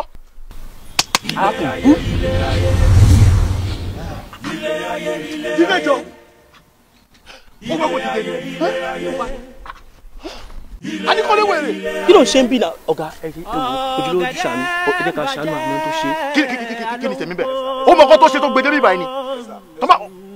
A ní léwèrè jọ. Ẹ jọ̀ọ́ ṣàánú mi torí Ọlọ́run ẹ jọ̀ọ́ mi ò mọ̀ mo ṣe débi o.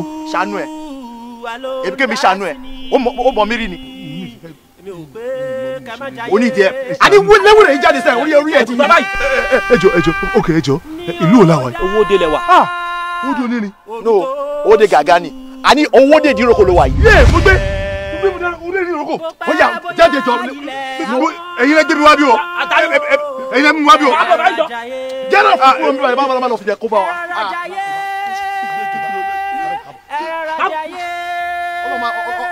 Ọlọ́mọ ajẹ́ kí n wo ogun àkókò àdàbà o. Báyé ṣe dùn tó dùn tó.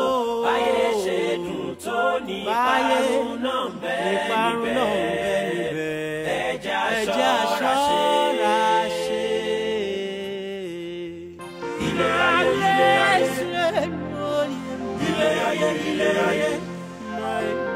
Ilé ayé. ilé ayé, ilé ayé, ilé ayé. Báyé ṣe dùn tó, báyé ṣe dùn tó, báyé ṣe dùn tó ní ìparun náà ń bẹ níbẹ̀. Ẹja ṣọ́ra ṣe. Báyé o, báyé ṣe dùn tó, báyé ṣe dùn tó, báyé ṣe dùn tó ní ìparun náà ń bẹ níbẹ̀. Ẹja ṣọ́ra ṣe.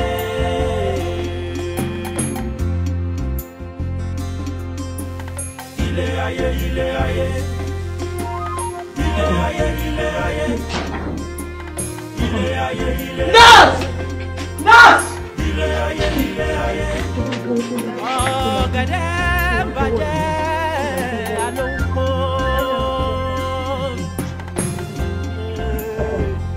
Ilé ayé burú wà ló ń dára sí mi. Madam, ẹ jẹ́ a dúpẹ́ lọ́wọ́ Ọlọ́run pé Bọ̀dé ti jí láti kómà. Ó dà pé news tó fún ló break it down. Òun ló mú slum tó fi wọ kómà, but right now ó ti jí. Bọ̀mọ̀dá ṣe CT scan yẹn, a rí i pé ó ti ní stroke. So gbogbo àwọn test around fún yẹn is really, I think that thing really break him down. But tá bá jọ fọwọ́sowọ́pọ̀, tá bá tọ́jú ẹ̀ dáadáa, kò ní jẹ́ full grown stroke, bó máa jẹ́ partial paralysis tó jẹ́ pé tá bá ṣètọ́jú dáadáa it can be better. Adé sọ fún wọn kò sí kó tá a ṣe tó, kò sí kó tá a ṣe tó sọ̀rọ̀ tó wá di wàhálà yìí ó dọ́kítọ̀. So kò sí bá ṣe lè ṣe é tó náà. Madam, ẹ tí kìí yóò máa wà ókè. Kò lè nọ́mà dáadáa. Kò lè nọ́mà dáadáa, but ẹ má jẹ́ kí yẹn weigh down, ẹ take it easy. Ẹ rí nǹkan tó ń ṣe Bọ̀dé yìí àti rí èèyàn tó jẹ́ pé irú ẹ̀ ṣe rí tó jẹ́ pé with the medications àti àwọn ìtọ́jú ta fún ó lè tà wá okay. With your support, tàbá try tàbá jọ fọwọ́sowọ́pọ̀ medically ó yẹ kó sì lè wà okay díẹ̀ because 70% is now a stroke patient. Oh my God. Ogbon tó gbọ́wọ́ Ọ̀rúnmìlà ọ̀tún mẹ́jẹ́ má lẹ́fẹ̀ẹ́ mo kó eléré mọ̀tún àbá eégún onímọ̀ ti tẹ́ màrìwò pako ó dún ní tì ó gbé ní tì kínkín ẹyẹ òkun òdùdù tí dorí ẹlẹ́mẹ̀rẹ̀ kórí ẹlẹ́mẹ̀rẹ̀ má bàa wò jẹgẹjẹgẹ tẹ̀rì akóṣù láyà obìnrin gúnyán jẹ kéré. Ọ̀yẹ̀kú tẹkọ̀ àṣà.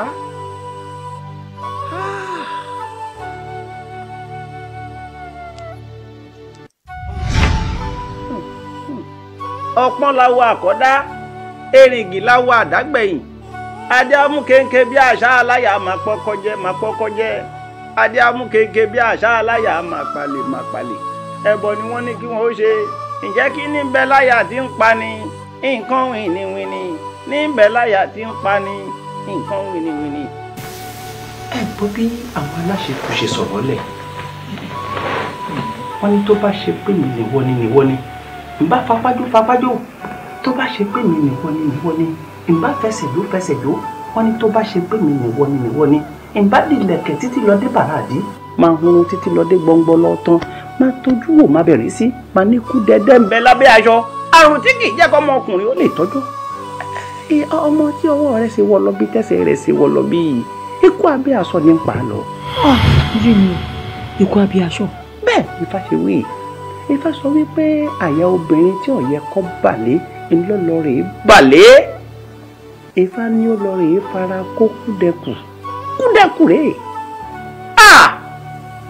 ilé rẹ̀ tẹ́ lówó ẹ̀yìn ara rẹ̀ tí ó yá gbogbo tí ń ṣẹlẹ̀ yìí wọ́n ti fara kó ikú abẹ́ aṣọ ni.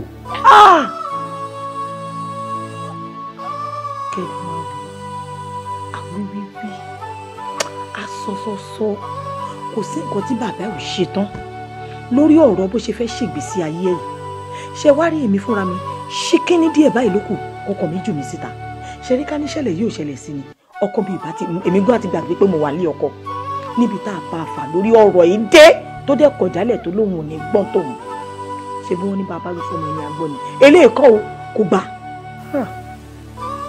ẹ wo bó ti lanú lè fi pápẹ́ rẹ̀. bàbá bọ́nà ṣe máa wà lórí ọ̀rọ̀ ẹ̀ báyìí òun ni mo bá wà ẹ ṣàánú mi nítorí ọlọ́run òun yìí nìkan náà ní ẹ ṣàánú mi nítorí ọlọ́run. ìbéèrè tẹ́ ẹ béèrè dáa àmọ́ ṣe rí eléyìí tó kọ́kọ́ ṣe kókó òun ní pé ká gbìyànjú gbogbo ọwọ́ rẹ̀ àtẹsẹ̀ rẹ̀ tọrọ bí ẹ̀fọ́ tẹ̀tẹ̀ tó kó sómi gbóná ọ̀hún káàmọ́ bá ti yàn kúrò bẹ́ẹ̀. ṣùgbọ́n lágbára lọ́wọ́ àwọn nílẹ̀ ó dá mi lójú pé kò lè kú tó àwọn lè kú lọ́wọ́ nípa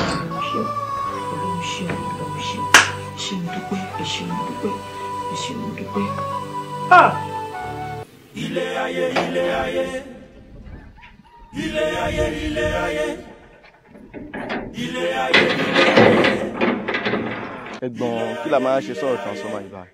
ọ̀rọ̀ nepa ọmọ àga o ṣé kínú bá run transformer èmi ni kí ẹ̀dọ̀ bá dun wáyà èmi ni ṣé torí tí mo ṣe nepa ọ́fíìsì ni ṣé orí nǹkan yóò ṣe báyìí kí ẹ tẹ́ mi lọ́rùn ìjẹ́ kékeré akóra rẹ̀ àjọ bóyá bíi 10 bóyá bíi 6 bá lè jẹ́ 20 kájọ jọlọ ká gba nepa ọ́fíìsì lọ ká bá ti débẹ̀ mẹ́ ṣáájú ní bá tán. ṣé èyí tẹ̀sán yẹn ó nice but long tí ní gbogbo yẹn ẹ wò gbogbo àdúgbò ló ti gbẹ̀yìn sí ebo ti gba ibi iṣẹ́ wọn lọ.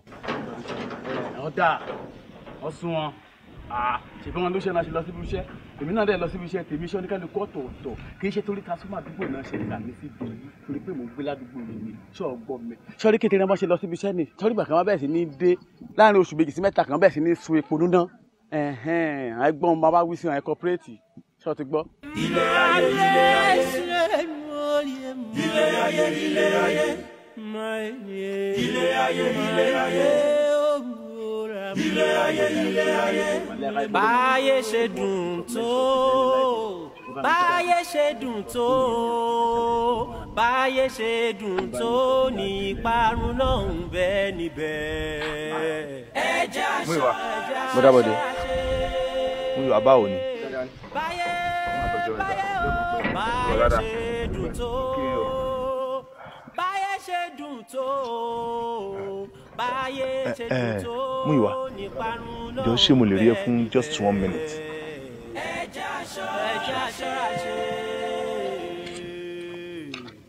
àbúrò mi jọ má bínú pé mo pàkúta sọ̀rọ̀ yẹn you see bí mo ṣe wà ebi ń pa mí gan lọ́sàn-án yá ni kò rí lè sí much lọ́wọ́ mi wá mọ̀ bóyá o kàn lè raise me small change. ẹ̀yin náà ṣèyàn bẹ́ẹ̀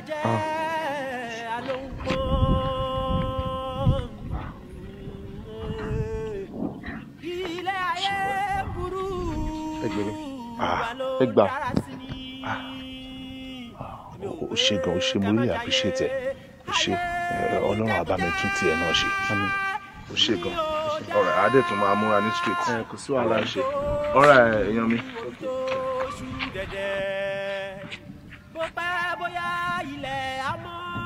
kí ni ẹ̀gbọ́n.